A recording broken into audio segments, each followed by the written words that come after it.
Hello दोस्तों, तो आज हम करने वाले हैं 10th फिजिक्स का एक बहुत ही important chapter and that is light, reflection and refraction. वैसे लाइट जो है वो बहुत ही ज़्यादा कह सकते हो मिस्टीरियस टर्म है या कॉन्सेप्ट है फिजिक्स का। बहुत सारी मिस्ट्रीज है इसके अंदर, ठीक है। अगर आप इनविजिबिलिटी की बात करो या फिर आप टाइम मशीन की बात करो, ठीक है, रिलेटिविटी की बात करो, ये सारी चीज़ें लाइट से जुड़ा हुआ टर्म है। या कहो तो जो फ्यूचर साइंस का या फिजिक्स का जो फ्यूचर है डिस्कवरीज का, वो इसी के अंदर छिपा हुआ है, आप ये भी कह सकते हो, ठीक है। और लाइट हम जिस ब्रांच ऑफ फिजिक्स में पढ़ते हैं उस ब्रांच को ऑप्टिक्स कहा जाता है। तो यस, ये हम ऑप्टिक्स का चैप्टर जो हम कर रहे हैं, ठीक है। 10th में हमको ऐसे अलग अलग नाम तो नहीं दिए, पर आप इसको याद रखना, आगे आपको अगर 12th में ये सेम चीज पढ़ने को मिलेगी पर डिटेल में, ओके। और सिर्फ रिफ्लेक्शन और रिफ्रैक्शन ही फिनोमिनाज नहीं है जो लाइट शो करता है, इसके अलावा और बहुत सारे फिनोमिनाज हैं, ठीक है। जैसे डिस्पर्जन हो गया, टोटल इंटरनल रिफ्लेक्शन हो गया, ठीक है, रेक्टिलिनियर प्रोपोगेशन तो आपको पता ही होगा, ठीक है। इसके अलावा लाइट जो है काफी टाइम वेव की तरह उसका वेव नेचर भी सामने आता है, ओके। जैसे इंटरफेरेंस एक फिनोमेना है, interference of light, diffraction of light, polarisation of light, ठीक है। ये ऐसे फिनोमेनाज हैं जो आपको रे ऑप्टिक्स से या फिर लाइट को आप ऐसे अज्यूम कर रहे हो कि सीधा ट्रेवल कर रहा है, तो ये फिनोमेनाज को आप एक्सप्लेन नहीं कर सकते। इंटरफेरेंस, डाइफ्रैक्शन और पोलराइजेशन को, इनको अगर आपको एक्सप्लेन करना है तो वेव नेचर जो है लाइट का वो अज्यूम करना पड़ता है, इसलिए ये सब वेव ऑप्टिक्स में आता है। जो हम पढ़ रहे हैं अभी रिफ्लेक्शन और रिफ्रैक्शन, वो रे ऑप्टिक्स में आएगा ऑब्वियसली। और लाइट, कुछ और फिनोमिना ऐसे भी हैं लाइट के, जैसे कह सकते हो फोटो इलेक्ट्रिक इफेक्ट, जिसमें आपको वेव नेचर भी काम नहीं आएगा। वहां पे आपको ये अज्यूम करना पड़ेगा कि लाइट जो है वो कुछ पार्टिकल्स कंटेन करता है जिनको आप फोटॉन्स या फिर क्वांटा कहते हो, ठीक है। पर ये सारी चीजें जो है बहुत हमको आगे 12th में इसका शुरुआत होगा, ये हमको तब पढ़ना है। फिलहाल 10th की अगर हम बात करें तो यहां पर हमको बहुत ही बेसिक दो फिनोमिना इस चैप्टर में पढ़ने हैं। Yes, that is reflection and refraction. जो डिस्पर्जन और इंटरनल रिफ्लेक्शन है उसके बारे में हम ह्यूमन आई में थोड़ा डिस्कस करेंगे, पर यहां पर रिफ्लेक्शन और रिफ्रैक्शन ही डिस्कस किया जाएगा, ओके। सो स्टार्टिंग विद, अगर हम लाइट की हम बात करेंगे एग्जैक्टली लाइट क्या है, तो आप कह सकते हो कि ये इलेक्ट्रोमैग्नेटिक वेव्स या फिर रेडिएशन का वो पार्ट है जो ह्यूमन आई डिटेक्ट कर सकता है, या फिर लाइट हम सिर्फ विजिबल रेडिएशन को टर्म ये देते हैं, ठीक है। विजिबल रेडिएशंस को ही लाइट ये टर्म हम यूज करते हैं। और इसमें कौन सा आता है आपको, जो रेनबो का जो 7 कलर्स है, विबज्योर वाला, violet, indigo, blue, green, yellow, orange, red, ये वो स्पेक्ट्रम है जो हमारी आंखें डिटेक्ट कर सकती है, ह्यूमन आई डिटेक्ट कर सकती है। इसी को हमने लाइट ये नाम दिया हुआ है, ओके। वैसे हमको जो फिनोमेना पढ़ना है हम वहीं से अब फिलहाल शुरू करते हैं, ओके। यहां पर हमको दो मेन फिनोमेना पढ़ने हैं। One is reflection of light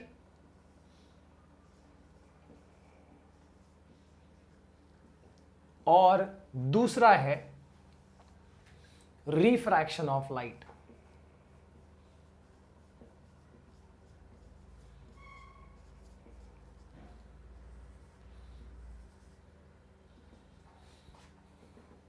बच्चों को फिजिक्स में ज़्यादा जो है प्रैक्टिस करने की ज़रूरत है, ऐसा मैं फील कर रहा हूँ कि आपको इलेक्ट्रिसिटी चैप्टर हो या मैग्नेटिक इफेक्ट हो, चाहे लाइट चैप्टर हो, आपको मतलब 10th में बस ये दो ही चैप्टर में देखा जाए तो हमको इंपॉर्टेंटली न्यूमेरिकल्स हैं, एक आपका इलेक्ट्रिसिटी है, एक लाइट चैप्टर है। फिर भी आपको फिजिक्स में दिक्कत हो रही है, काफ़ी लोगों को हो रहा है, काफ़ी लोगों को ईजी भी लगता होगा। तो उसका रीज़न ये है कि आप ज़्यादा इसमें आप टाइम नहीं दे रहे, ज़्यादा आप इसको प्रैक्टिस नहीं कर रहे, बेसिक कॉन्सेप्ट से इसको आप प्रिपेयर नहीं कर रहे। तो इंपॉर्टेंट है कि आप जो है उसके पूरे कॉन्सेप्ट को समझिए, तो आपको न्यूमेरिकल भी आसान लगेगा, लाइट चैप्टर में रे डायग्राम भी आपको ईजी लगने लगेगा, पर बेसिक के साथ, उसके बिना नहीं हो पाएगा, ओके। रटने का सब्जेक्ट नहीं है ये, ओके। सो स्टार्टिंग विद जो रिफ्लेक्शन ऑफ लाइट है, काफ़ी टाइम हमने 10 से पहले भी इस चीज़ को पढ़ा हुआ है, okay. What exactly is reflection of light. मान लो कि यहां पर हमने एक मिरर लिया हुआ है, ठीक है।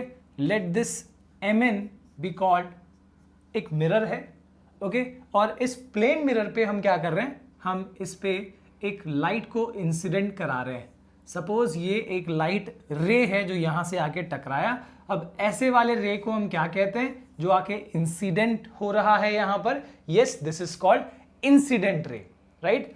और जो टकरा के वापस ऑब्वियसली ये बाउंस बैक होके जाएगा ये चीज, ओके, एंड दिस रे जो रिफ्लेक्ट होके जा रहा है इसको हम क्या कहते हैं, this is called reflected ray. पता ही होगा आपको ये चीज, ओके। मिरर से जो हम एक परपेंडिकुलर ड्रॉप करेंगे, yes that is called the normal. अब यहां पे एन लिख दिया है मैंने, तो इसको मैं इस नॉर्मल वाली लाइन को मैं एन डैश कह देता हूं, okay. And what is this angle called, इसको कहते हैं yes angle of incidence. And the angle which the reflected ray makes with the normal is called angle of reflection, okay. So यहां पर जो law है, इस रिफ्लेक्शन का जो लॉज है, उसमें आपको पता होगा कि दो इंपॉर्टेंट वाले हैं। पहला क्या है, angle of incidence is always equal to angle of reflection, okay. Always का मतलब आप समझ रहे हो क्या होगा, कि जैसे ये रेगुलर सरफेस है, ओके, प्लेन सरफेस है, अगर ये रफ सरफेस भी होता तब भी ये लॉ जो है ऐसा नहीं कि फेल होता है, ओके। अगर ये रफ सरफेस भी होता तो जहां पर ये लाइट टकरा रहा है, मान लो ये रे टकरा रहे हैं, वहां पर आप नॉर्मल अज्यूम कर लो कि ये वो नॉर्मल है, राइट। तो अगर मान लो कि ये ऑलमोस्ट 89 डिग्री है या 88 डिग्री है, तो यहां से बाउंस बैक होके ये 88 डिग्री पे ही रिटर्न जाएगा, ओके। तो ऐसा कोई भी सरफेस हो, रेगुलर हो चाहे रेगुलर सरफेस हो, ठीक है, जो रिफ्लेक्शन है वो उसी तरीके से होगा। ये जो लॉ है वो हमेशा फॉलो होगा। हाँ, यहां पर ये हो सकता है कि आप जैसे रेगुलर सरफेस में अगर बहुत सारे पैरेलल इंसिडेंट रे लिए तो रिफ्लेक्टेड रेज भी आपस में पैरेलल होंगे, पर इस वाले में ऑब्वियसली पैरेलल इंसिडेंट रे, जैसे इसको मैंने ये पैरेलल लिया है तो इसका रिफ्लेक्टेड रे इसके साथ पैरेलल ना हो, ऐसा भी हो सकता है, बिकॉज यहां पर लॉ ऑफ रिफ्लेक्शन को फॉलो करना ज्यादा जरूरी है। मान लो ये एंगल 10 डिग्री है तो रिफ्लेक्ट भी ये उसी एंगल के हिसाब से हो जाएगा, ओके। तो देखो एक रिफ्लेक्टेड रे ये हो गया, एक इधर से जा रहा है, तो ये आपस में पैरेलल नहीं है, पर लॉ ऑफ रिफ्लेक्शन तो भाई फॉलो हो रहा है, ओके। तो यानी ये हो गया हमारा पहला जो लॉ है रिफ्लेक्शन का। और दूसरा जो लॉ है यहां पर वो क्या है, yes it is the angle of, या फिर कहो तो incident ray, reflected ray and the normal, ये तीनों चीजें आपस में क्या होती है, आपस में सेम प्लेन में होती है। Incident ray, reflected ray and normal, they all lie on the same plane. अब इसका मतलब क्या होता है, ये चीज को समझो आप। जैसे सपोज मैंने ये जो है, दिस इज दैट मिरर का सरफेस, सपोज ये मिरर का सरफेस है, ओके, और यहां से हमने ये इंसिडेंट रे लिया, ऐसे ये बाउंस हो रहा है इसके ऊपर, और बाउंस बैक होके ये है रिफ्लेक्टेड रे, ओके। तो यहां पर आप देख सकते हो कि हमेशा ये मतलब एक ही प्लेन में होगा। नॉर्मल मान लो यहां से ऐसे आ रहा है, दिस इज दैट नॉर्मल, तो ये हमेशा देखो सेम प्लेन में है, एक ही प्लेन में आ रहा, आप देख सकते हो, ओके। कभी ऐसा नहीं होगा कि इंसिडेंट रे ऐसा है, नॉर्मल इस लाइन में है और रिफ्लेक्टेड रे कुछ आपकी तरफ आ रहा है, ऐसे आ रहा है, ये चीज पॉसिबल नहीं होगा। क्योंकि ये हो सकता है फर्स्ट सिर्फ पहला लॉ अगर होता, angle of incidence is equal to angle of reflection, तो क्या होता, इंसिडेंस रे, दिस इज इंसिडेंट रे, ये नॉर्मल है, अब ये दोनों एक प्लेन में है, मान लो कि ये एंगल जो है 30 डिग्री है, अब रिफ्लेक्टेड रे अगर ऐसे भी आ रहा है नॉर्मल के हिसाब से, ठीक है, सपोज कि ये नॉर्मल है, तो यहां पर देख सकते हो कि एंगल ऑफ इंसिडेंस जो है वो 30 डिग्री है, एंगल ऑफ रिफ्लेक्शन भी हो सकता है कि 30 डिग्री हो, पर ये सेम प्लेन में नहीं है, आप देख सकते हो, they are not in same plane. Same plane में कब होगा, जब एग्जैक्टली ये तीनों एक अलाइनमेंट में आएंगे, तो ये सेम प्लेन हुआ, राइट। तो यानी ये बहुत जरूरी चीज है। तो पहला लॉ क्या था, angle of incidence is always equal to angle of reflection, और दूसरा क्या है, incident ray, reflected ray and normal, they all lie on the same plane, okay. और इसका अगर डेफिनेशन की बात करें रिफ्लेक्शन ऑफ लाइट की, तो क्या होगा, yes the process of bouncing back of ray of light, the process of bouncing back of ray of light when it is incident on कह सकते हो polished surface, yes highly polished surface पे जब हम लाइट को fall कराते हैं तो वो बाउंस बैक होता है, और इसी को क्या कहा जाता है, रिफ्लेक्शन ऑफ लाइट। ओके, अगर हम बात करें रिफ्रैक्शन की तो यहां पर क्या होता है, एक बेसिक आइडिया ले लो। जैसे कि अगर हम एयर, एक मीडियम ले लिया हमने एयर, और लाइट जो है वो ऐसे इस मीडियम से एंटर कर रहा है, मान लो एक दूसरे मीडियम में, ग्लास में।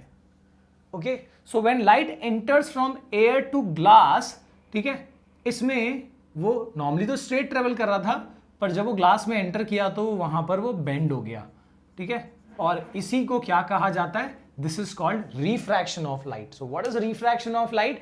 The process of bending of ray of light when it is entering from one medium to another. जब लाइट एक मीडियम से दूसरी मीडियम में जाता है तो वो बेंड करता है। नॉर्मली वो एक सिंगल मीडियम में सीधा ट्रेवल करता है, जिसको हम क्या कहते हैं, इस चीज को हम बोलते हैं रेक्टिलिनियर प्रोपगेशन ऑफ लाइट। लेकिन जब वो एक मीडियम से दूसरी मीडियम में एंटर करता है तो वो क्या कर जाता है, बेंड कर जाता है, और इसी को हम क्या कहते हैं, इसी को हम कहते हैं रिफ्रैक्शन ऑफ लाइट, ठीक है। और ये है angle of incidence, because this is incident ray, normal के साथ में ये एंगल बना रहा है, और ये अगर रिफ्रैक्टेड रे हुआ, not reflected, this is refracted ray, तो ये एंगल क्या हुआ, angle of refraction. Obviously they are not equal, ये इक्वल नहीं होंगे, बिकॉज इक्वल कब होते, जब ये बेंड नहीं करता, सीधे होता तो वर्टिकली अपोजिट होता है, ठीक है। फिलहाल ये बेंड कर गया है, तो ऑब्वियसली यहां पर देख सकते हो कि आर जो है वो आई से कम होगा, ठीक है। वो चीज तो हम समझेंगे आगे, बट इस बेंडिंग को क्या कहा जाता है, इसको कहा जाता है रिफ्रैक्शन ऑफ लाइट। और सिर्फ वही, सिर्फ उस इंटरफेस पे बेंड हो रहा है, ऐसा नहीं कि आगे जाके बेंड होता हुआ ऐसे घूम के आ जाएगा, ऐसा नहीं होगा, राइट।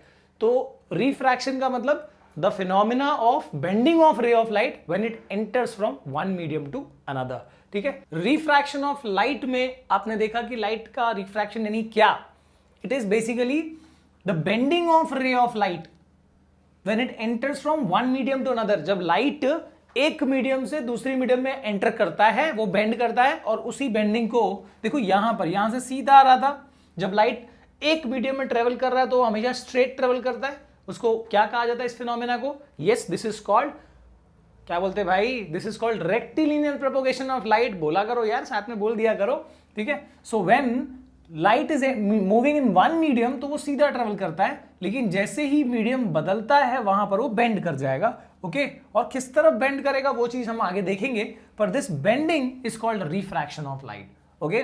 और बेंड करने के बाद जब वहां से निकल गया तो फिर उसके अंदर सीधा जाएगा। सिर्फ जब इंटरफेस की बात हो रही है, जब वो एंटर कर रहा है वहां पर वो बेंड करता है, and that is called refraction of light, okay. अगर हम इसके लॉज की बात करें, ठीक है, तो यहां पर ऑलमोस्ट कुछ ऐसा ही है, थोड़ा डिफरेंसेस आएगा। तो जो दूसरा लॉ है जो हमने यहां पर पढ़ा था रिफ्लेक्शन में, कि incident ray, reflected ray and normal they all lie on the same plane, coplanar होते हैं, वैसे यहां पर भी incident ray, refracted ray and normal they all lie on the same plane, coplanar होते हैं। यानी दूसरा वाला तो मैं बोलता हूं भाई सेम रहेगा जैसा वहां पर हमने लिखा है, तो वो मैं यहां नहीं बता रहा, मैं सीधा फर्स्ट लॉ बताऊंगा, उसी को डिटेल में हम यहां पर कर देंगे, ओके। तो इसमें सबसे जो पहले एग्जैक्टली मतलब चेक किया गया कि इनमें क्या रिलेशन हो सकता है, आई और आर में ऐसा क्या रिलेशन हो सकता है। तो जब वो लोग मतलब जब चेक करते गए, जब पता चलते गया, तो ये एक चीज इसमें से निकल के सामने आई, एंड दैट वाज कि सपोज कि हम यहां पर ये जो बेंडिंग है अलग अलग वैल्यूज के लिए करके देखते हैं। तो सपोज मैं आई और आर के अलग अलग वैल्यूज के लिए मैं पैटर्न देखूंगा कि क्या रिलेशन हो सकता है, और फिर जब ये देखा गया तो यानी सपोज मैं एक लेजर लाइट ले रहा हूँ, यहां से पास कर रहा हूँ, एक एंगल पे बेंड हो रहा है, अब इस एंगल को, एंगल ऑफ इंसिडेंस को मैं थोड़ा सा और बढ़ा दे रहा हूँ, और ऐसे में मैं देख रहा हूँ कि हाँ एंगल ऑफ इंसिडेंस अगर इंक्रीज किया तो एंगल ऑफ रिफ्रैक्शन क्या आ रहा है, फिर और इंक्रीज किया, ऐसे अलग अलग वैल्यूज के लिए, अलग अलग एंगल ऑफ इंसिडेंसेस के लिए मैंने एंगल ऑफ रिफ्रैक्शन चेक किया। तो suppose angle of incidence be I1, तो उसके हिसाब से एंगल ऑफ रिफ्रैक्शन आया R1, angle of incidence I2 लिया तो एंगल ऑफ रिफ्रैक्शन आ रहा है R2, I3 के लिए आ रहा है R3 and so on, okay. और जब इनका पैटर्न देखा गया तो ये पाया गया कि यस यहां पर कुछ सिमिलैरिटी है, and that is the ratio of sine of I to that of sine of R। ये चीज हर बार एक कांस्टेंट आ रही है। अब जैसे मान लो कि मैं एयर और ग्लास की ही बात कर रहा हूं, तो sine of I1 upon sine of R1 की जो वैल्यू मिली दैट वाज 1.5। फिर हमने चेक किया साइन ऑफ I2 एक दूसरा एंगल ऑफ इंसिडेंस के लिए और उसका करस्पॉन्डिंग एंगल ऑफ रिफ्रैक्शन यानी sine of R2 that was also coming out to be 1.5। फिर देखा कि भाई शायद हो सकता है कुछ इसमें गड़बड़ी हो या कुछ चीज़ें हो सकते हैं, ऐसे दो में तो कंफर्म नहीं होगा, तो फिर चेक करते गए और हर बार ये मतलब पता चलता गया कि साइन I और साइन R की जो वैल्यू है that was coming out to be 1.5 for air to glass, ये चीज़ 1.5 ही आ रही है और इससे बना इसका first law. And what is that? इसको स्नेल्स लॉ कहा जाता है। ये जो sine I by sine R is equal to constant है, जो पहला लॉ ऑफ रिफ्रैक्शन है, this is also called Snell's law. Okay, तो यहां पर दो लॉज ऑफ रिफ्रैक्शन क्या क्या है? पहला क्या है? The ratio of sine of angle of incidence to the sine of angle of refraction is constant for any given pair of media. जैसे यहां पर अपन एयर टू ग्लास की बात कर रहे हैं, तो एयर टू ग्लास के लिए ये चीज हमेशा एक फिक्स आ गई। मीडियम बदलेगा तो ऑब्वियसली ये वैल्यू चेंज हो गई, पर किसी गिवन पेयर ऑफ मीडिया के लिए ये वैल्यू क्या आ रही है? This was coming out to be a constant. Okay, और दूसरा लॉ क्या है जो यहां पर था वैसा ही है, angle of incidence, angle of incident ray, refracted ray and normal, they are all coplanar, they are lying on the same plane. Okay, तो ये चीज मिल गई। अब ये स्नेल्स लॉ से जो चीज सामने आई, जो चीज यहां पर हमको समझ में आने वाला एक नया फिजिकल क्वांटिटी मिलने वाला है, वो चीज भी हम यहां पर डिस्कस कर लेते हैं। रिफ्लेक्शन हो गया, रिफ्रैक्शन, रिफ्रैक्शन का थोड़ा सा और डिटेल जो है हम देखेंगे।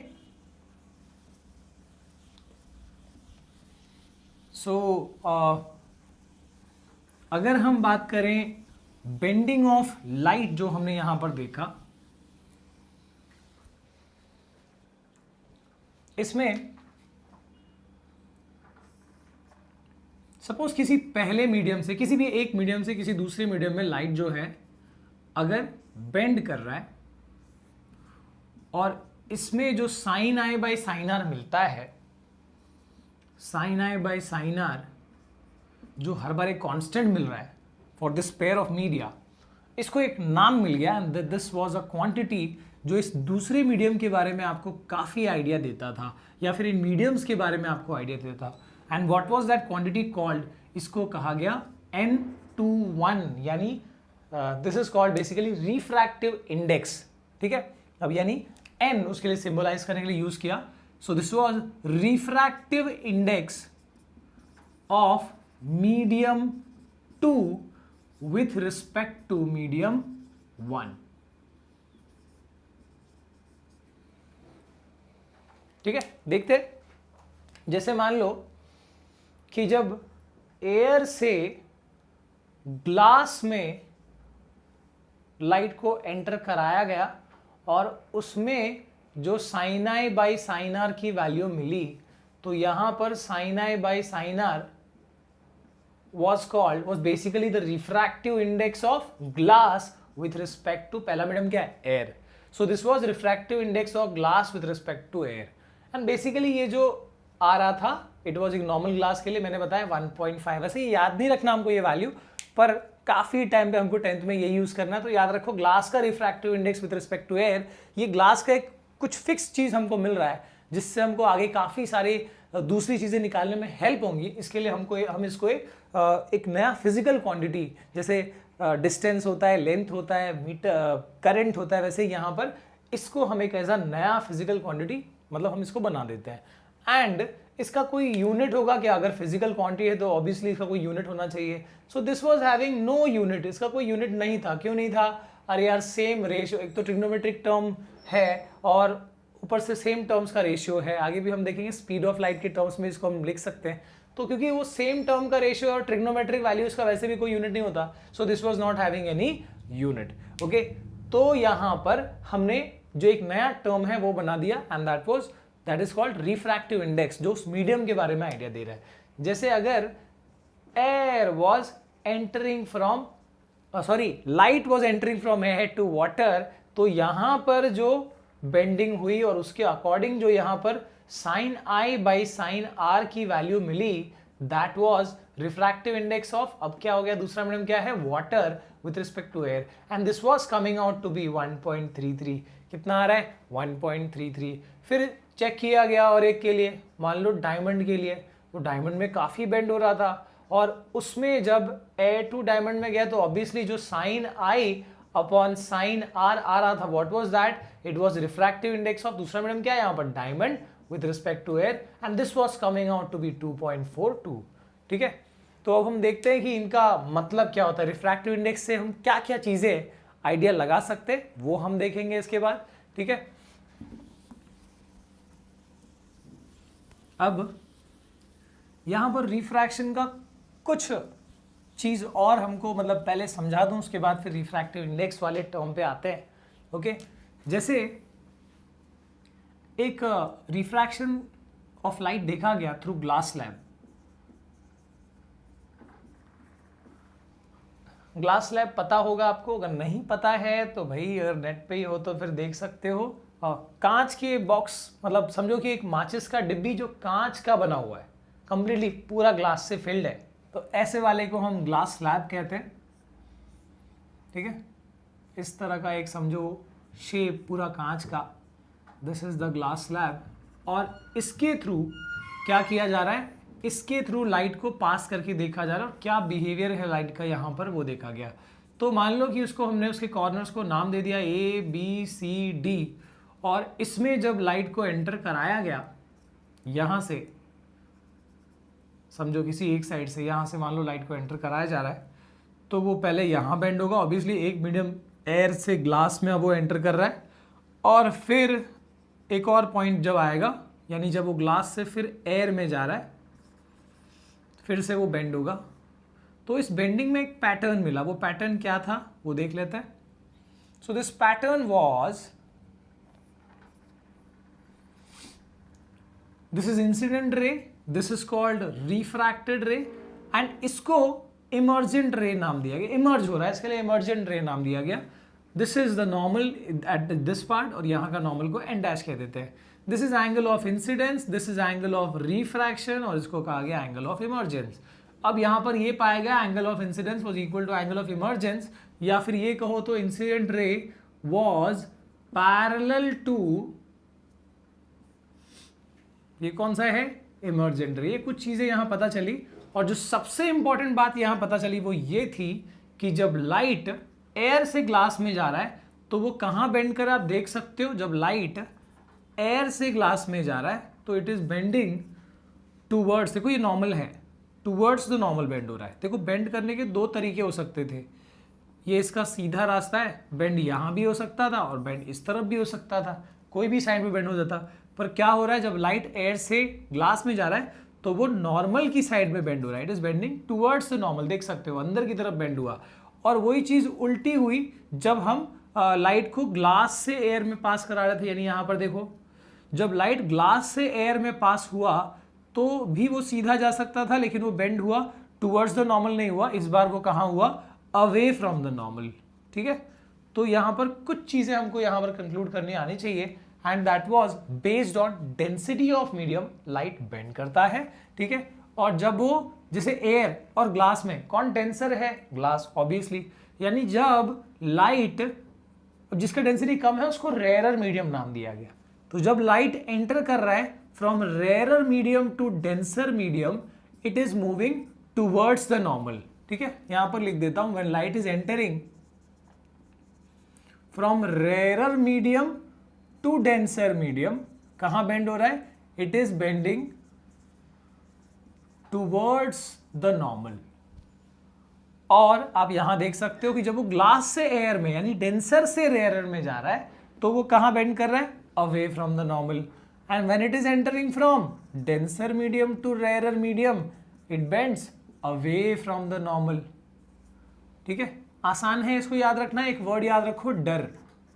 अब ये डर क्या है सर, डरा रहे हो क्या, नहीं भाई डरा नहीं रहा हूं, यहां पर आपको पैटर्न बता रहा हूं कि जब डेंसर से रेयरर में जाएगा तो ए यानी क्या, अवे फ्रॉम द नॉर्मल, दूसरा अपने आप याद हो जाएगा। ठीक है, तो डर कभी कभी अच्छा होता है कि नहीं। चलो भाई, जोक्स अपार्ट, और यहाँ पर बहुत बड़ा जोक था वैसे भी। ठीक है, आगे देखते हैं। तो यहाँ पर हमने लाइट बेंड कहां करता है वो पैटर्न समझ लिया। अब रिफ्रैक्टिव इंडेक्स जो चीज है उससे क्या क्या बातें पता चलती है और उसको और कौन से फॉर्मूला से निकाला जा सकता है वो भी देख लेते हैं। So moving back to refractive index,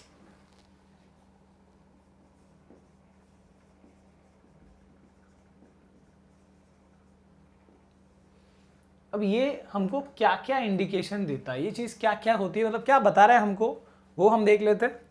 so when, अभी वापस से हम वही एग्जांपल जो हमने लिया था वो हम एक बार देख लेते हैं कि जब मान लो लाइट एयर से ग्लास में आ रहा था तो it was bending somewhat in this manner, ठीक है। This was called, this is incident ray, तो ये एंगल ऑफ इंसिडेंस हो गया। This is refracted ray, so this is angle of refraction. ये है नॉर्मल और ये इंटरफेस है A B, let that call be A B, ठीक है। तो इसमें refractive index of glass with respect to air कैसे निकलेगा, तो यस हमारे पास एक फॉर्मूला तो आ ही गया है। What is that, it is sine I by sine are, okay. ये तो एक फॉर्मूला हो ही गया है, मतलब इन जनरल अगर मैं जनरल टर्म्स की बात करूं तो रिफ्रैक्टिव इंडेक्स, जैसे मान लो कोई भी एक मीडियम से दूसरी मीडियम में लाइट जा रहा है, ऑब्वियसली बेंड होगा, in that case sine I by sine R, ये क्या होता है, refractive index of that second medium जिसमें लाइट गया, उसका रिफ्रैक्टिव इंडेक्स है वो with respect to first medium, ठीक है। ऑब्वियसली ये रिलेटिव टर्म है क्योंकि ये सेकेंड मीडियम का रिफ्रैक्टिव इंडेक्स है नो डाउट, पर ये पहले मीडियम पे भी उसके रिस्पेक्ट में उस पर डिपेंड कर रहा है। अगर पहला मीडियम चेंज कर दिया जाए तो भी ये वैल्यू बदल जाएगी बिकॉज ये दोनों मीडियम का रिलेटिव टर्म है, okay. But obviously refractive index किसका है, ये सेकेंड मीडियम का, जैसे यहाँ पर रिफ्रैक्टिव इंडेक्स किसका है, ये ग्लास का है, ओके। अब ये एक और तरीके से निकाला जा सकता है। सपोज फर्स्ट मीडियम में स्पीड ऑफ लाइट c1 है, ऑब्वियसली तो आपको पता होगा कि लाइट जब एक मीडियम से दूसरी मीडियम में जाता है ना तो उसका जो स्पीड है वो चेंज होता है, अलग अलग मीडियम में उसका स्पीड बदलता है। सबसे फास्ट लाइट कहाँ ट्रेवल करता है, जहां कोई पार्टिकल नहीं है, जहां कोई भीड़ नहीं है, वहां लाइट सबसे फास्ट ट्रेवल करेगा, right. And what is that, yes free space और वैक्यूम। सबसे ज्यादा लाइट का जो स्पीड है वो वैक्यूम में या फिर फ्री स्पेस में है। और उसके बाद फिर एयर आता है, यानी एयर में जो है उससे कम होगा स्पीड लाइट का, ओके। अगर हम कोई और मीडियम की बात करें वाटर, तो ऑब्वियसली अब वो और मतलब उसकी स्पीड जो है वो कम हो जाएगी। जितना पार्टिकल डेंस होता जाएगा, जितना मीडियम डेंस होता जाएगा, उतना लाइट को ट्रेवल करने में मतलब ट्रैफिक बढ़ जाएगी। आप देख सकते हो जितना डेंस मतलब क्या, पार्टिकल्स क्लोज हो गए, उतना वहां पे उनको ट्रेवल करना जो है लाइट को डिफिकल्ट हो जाएगा। तो यहाँ पर स्पीड ऑफ लाइट के टर्म में भी इनका रिलेशन है या फिर रिफ्रैक्टिव इंडेक्स आप निकाल सकते हो। And what is that, suppose first medium में स्पीड ऑफ लाइट है c1 एंड सेकेंड मीडियम में स्पीड ऑफ लाइट है c2, तो this refractive index can also be obtained by c1 upon c2, ठीक है। याद रखना इस चीज को, बहुत इंपॉर्टेंट है, ठीक है। रिफ्रैक्टिव इंडेक्स का एक और फॉर्मूला मिल गया, speed of light in first medium bye speed of light in second medium. जैसे मान लो यहां पर हम बात कर रहे हैं, पहला मीडियम है एयर, दूसरा मीडियम है ग्लास, तो this refractive index of glass with air can also be obtained by speed of light in air by speed of light in glass, है ना, first medium upon second medium, ये एक आ गया। अब हम बात कर लेते हैं, एक और फॉर्मूला है जिससे हम ये चीज निकाल सकते हैं, या फिर अब मैं आपको एक मतलब रिलेशन बता देता हूं इनका, कि सपोज अगर हम एयर टू ग्लास का तो हमने यहां बात कर ही लिया है। सपोज ये वाला एंगल है 15 डिग्री, या सपोज दिस इज 45 डिग्री, और ये वाला एंगल आ रहा है 30 degree, okay. So this is 45, this is 30, और ऐसे में हमको ये वाला एक वैल्यू इसमें ऑब्टेन हो रही है। Suppose this is coming out to be, इसको मैं n या x कह देता हूं, this is x। So sine 45 by sine 30, हम वैसे ये वैल्यू निकाल सकते हैं पर वो मैं नहीं निकाल रहा, हमको मेरे को कुछ दूसरा चीज बताना है यहाँ पर, ठीक है। तो मान लो साइन 45 बाई साइन 30 जो है वो x आ रहा है, ओके। तो अगर मैं अब यहाँ पर उल्टा करता हूँ, मतलब लाइट को यहाँ से पास करता हूँ, पहले हमने यहाँ से पास किया, अब मान लो लेजर को यहाँ से हम पास कर रहे हैं, ऐसे बेंड कर रहा है, तो लाइट का एक और मतलब नेचर है कि वो अपने पाथ को हमेशा रिवर्स करता है। This is called law of reversibility of path of light. तो यानी अगर लाइट को आपने यहां से सेंड किया तो वो ऐसे बेंड करके यहां से आया, अगर एकदम उल्टा अपोजिट डायरेक्शन से सेंड किया तो बिल्कुल ऐसे बेंड करके यहां से आएगा। मतलब क्या कि अगर मैं ग्लास टू एयर की बात कर रहा हूं, सपोज मैं इसको उल्टा लिख देता हूं, ऊपर मैं ग्लास लिख देता हूं, नीचे एयर लिख देता हूं, और ऐसे में यहां पे कितना एंगल लिया था हमने ग्लास में, 30 लिया ना, तो इस बार भी मैं वही कर रहा हूं 30 डिग्री पे। मतलब इस बार ये एंगल 30 मतलब एंगल ऑफ इंसिडेंस हो गया ये हमारा, एंगल ऑफ इंसिडेंस 30, और इसके केस में एंगल ऑफ रिफ्रैक्शन क्या हो जाएगा, मैंने आपको बताया कि जब ये 45 है ये 30 है, आपने यहाँ से 30 सेंड किया तो ये 45 होगा। मतलब अगर मैंने ग्लास से 30 सेंड किया तो ये एंगल कितना होगा, दिस एंगल विल बी 45, यानी एंगल ऑफ रिफ्रैक्शन यहाँ 45 हो जाएगा। अब एक बहुत इंपॉर्टेंट आपको मतलब फॉर्मूला मिल जाएगा, देखो कैसे। सो इस केस में अगर मैं रिफ्रैक्टिव इंडेक्स लिखा चाहूँ तो रिफ्रैक्टिव इंडेक्स किसका होगा, वो ग्लास टू एयर होगा या air with respect to glass होगा। ऑब्वियसली सेकंड मीडियम का रिफ्रैक्टिव इंडेक्स होता है, यानी सेकंड मीडियम जिसमें लाइट आ रहा है, किसमें आ रहा है, देखो एयर में आ रहा है। So this is refractive index of air with respect to glass, and this is coming out to be sine i, and what is i, 30 ना, तो sine 30 by sine 45, okay, sine i by sine are, okay. और आपको यहां दिख रहा है कि sign 45 by sine 30 x है, तो उल्टा लिख दो तो साइन 30 बाई साइन 45 क्या हो जाएगा, 1/x, मतलब ये चीज क्या हो जाएगी 1/x। अब आप देख सकते हो कि आपको NGA और NAG का एक रिलेशन मिल रहा है। अब वो क्या रिलेशन है देखो, NGA क्या मिला, x मिला, NAG क्या मिला, 1/x मिला। मतलब क्या हुआ, मतलब ये दोनों इनवर्सली रिलेटेड हैं। यानी क्या, refractive index of any second medium with respect to first medium can simply be given by refractive index of या reciprocal of refractive index of that first medium with respect to second medium। यानी अगर आपको ऐसा relation भी कभी use हुआ तो आप कर सकते हो, ठीक है। और यहां पर अब इसके अलावा एक चीज और है जो आपको मतलब फॉर्मूला के टर्म में याद रखना हो सकता है, एंड दैट इज कि सपोज हमको 2 मीडियम नहीं 3 मीडियम का कंपैरिजन दिया है। मान लो कि ऐसा है, air to glass to water, air, glass और वाटर। तो लाइट जब बेंड हो रहा है यहां से, ऑब्वियसली इधर बेंड होगा, फिर इधर कुछ और तरीके से बेंड होगा, तो ऑब्वियसली ये पैरेलल नहीं होगा, यानी ये incident ray emergent glass slab की तरह पैरेलल नहीं होगा। 3 अलग अलग मीडियम्स दिए हैं, ऐसे में 3 मीडियम के रिलेशन में आपको रिफ्रैक्टिव इंडेक्स का एक मैं तरीका बताता हूं, लेकिन वो यूज कैसे करना है, मतलब फॉर्मूला हम याद कैसे रखेंगे, यूज कैसे करना है, वो आपको जब मैं न्यूमेरिकल कराऊंगा तो वहीं पे आपको बता दूंगा एग्जैक्टली, या फिर मैंने ऑलरेडी उसको वीडियो बनाया है, पर मैं ऑब्वियसली इस बार भी मैं उसको आपको अच्छे से कराने वाला हूँ, ठीक है। तो ऐसे में जो 3 मीडियम के कंपैरिजन में जब आपको दिया हो तो इसके लिए एक फॉर्मूला याद रखो, refractive index of any first medium with respect to any third medium. अब कुछ भी हो सकता है, air to glass, glass to air, air to diamond, diamond to air, कुछ भी हो सकता है। So this will be given by, अब यहाँ पर 3 मीडियम्स है, एक है 1, एक है 2, एक है 3। तो अगर refractive index of 1 with respect to 3 निकालना है तो आप बस एक पैटर्न याद रखो कि भाई ये 2 रिफ्रैक्टिव इंडेक्स का प्रोडक्ट होगा, मल्टीप्लीकेशन ऑफ 2 रिफ्रैक्टिव इंडेक्सेस, ठीक है, इंडाइसेस, ठीक है।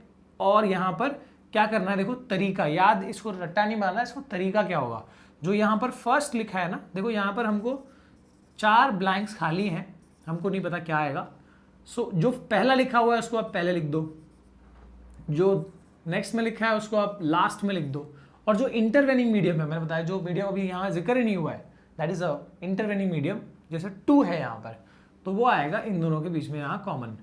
तो मिल गया फॉर्मूला आपको, refractive index of first medium with respect to some third medium will be given by refractive index of first medium with respect to second into refractive index of second with respect to third.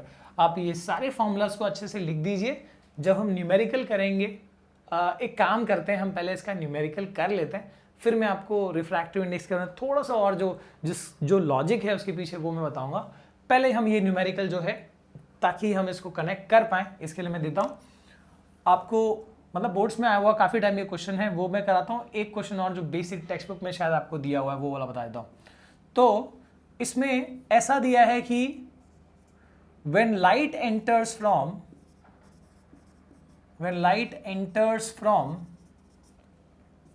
air to glass, right, it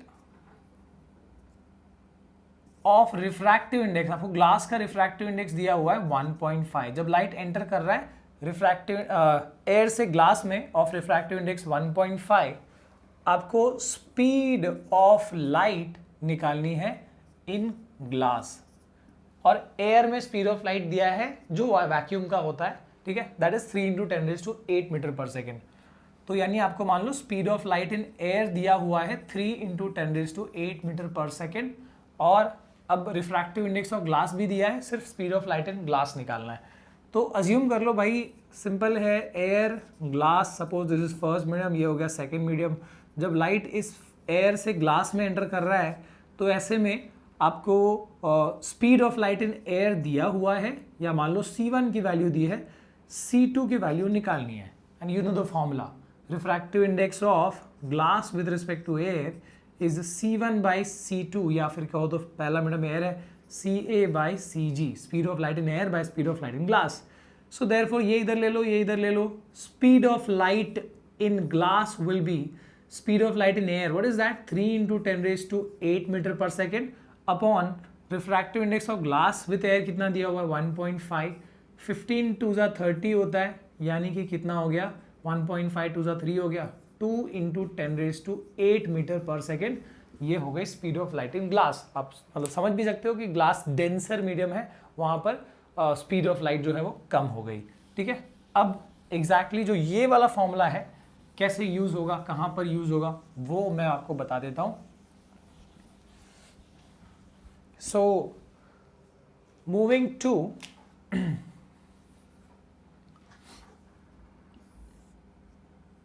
एक question है कि speed of refractive index of glass with air is 3/2 and that of water with air is 4/3। अब देखो यहां पर 3/2 मतलब 1.5, 4/3 मतलब 1.33, वो ठीक है, फ्रैक्शन में दिया आपको, उससे कोई लेना देना नहीं है, ठीक है। तो हमको यहां निकालना है what is the refractive index of glass with water, एक ये पूछा है, और refractive index of water with glass, ठीक है। तो दो चीजें पूछी, refractive index of glass with water और वाटर विथ ग्लास, कैसे निकलेगा, यानी हमको NGA और NGW और NWG ये पूछा है, एक निकाले तो दूसरा तो भाई रेसिप्रोकल होगा, सिंपल है। तो सबसे पहले जो निकालना है ना उस पर ध्यान दो, ये फॉर्मूला पे बिल्कुल ध्यान मत दो, जो निकालना है उस पर ध्यान दो। Refractive index of glass with water will be, मैंने क्या बताया आपको, ये दो रिफ्रैक्टिव इंडेक्स का प्रोडक्ट होगा। अब यहाँ पर 4 स्पेसेस है, जो पहले लिखा है उसको पहले लिख दो, जो दूसरा लिखा है उसको यहाँ पर आखिरी में लिख दो, और बीच वाला मीडियम क्या है, एयर से रिलेट किया है तो यहाँ पर एयर आ जाएगा। बस हो गया, refractive index of glass with water मिल जाएगा अगर ये चीजें दी है।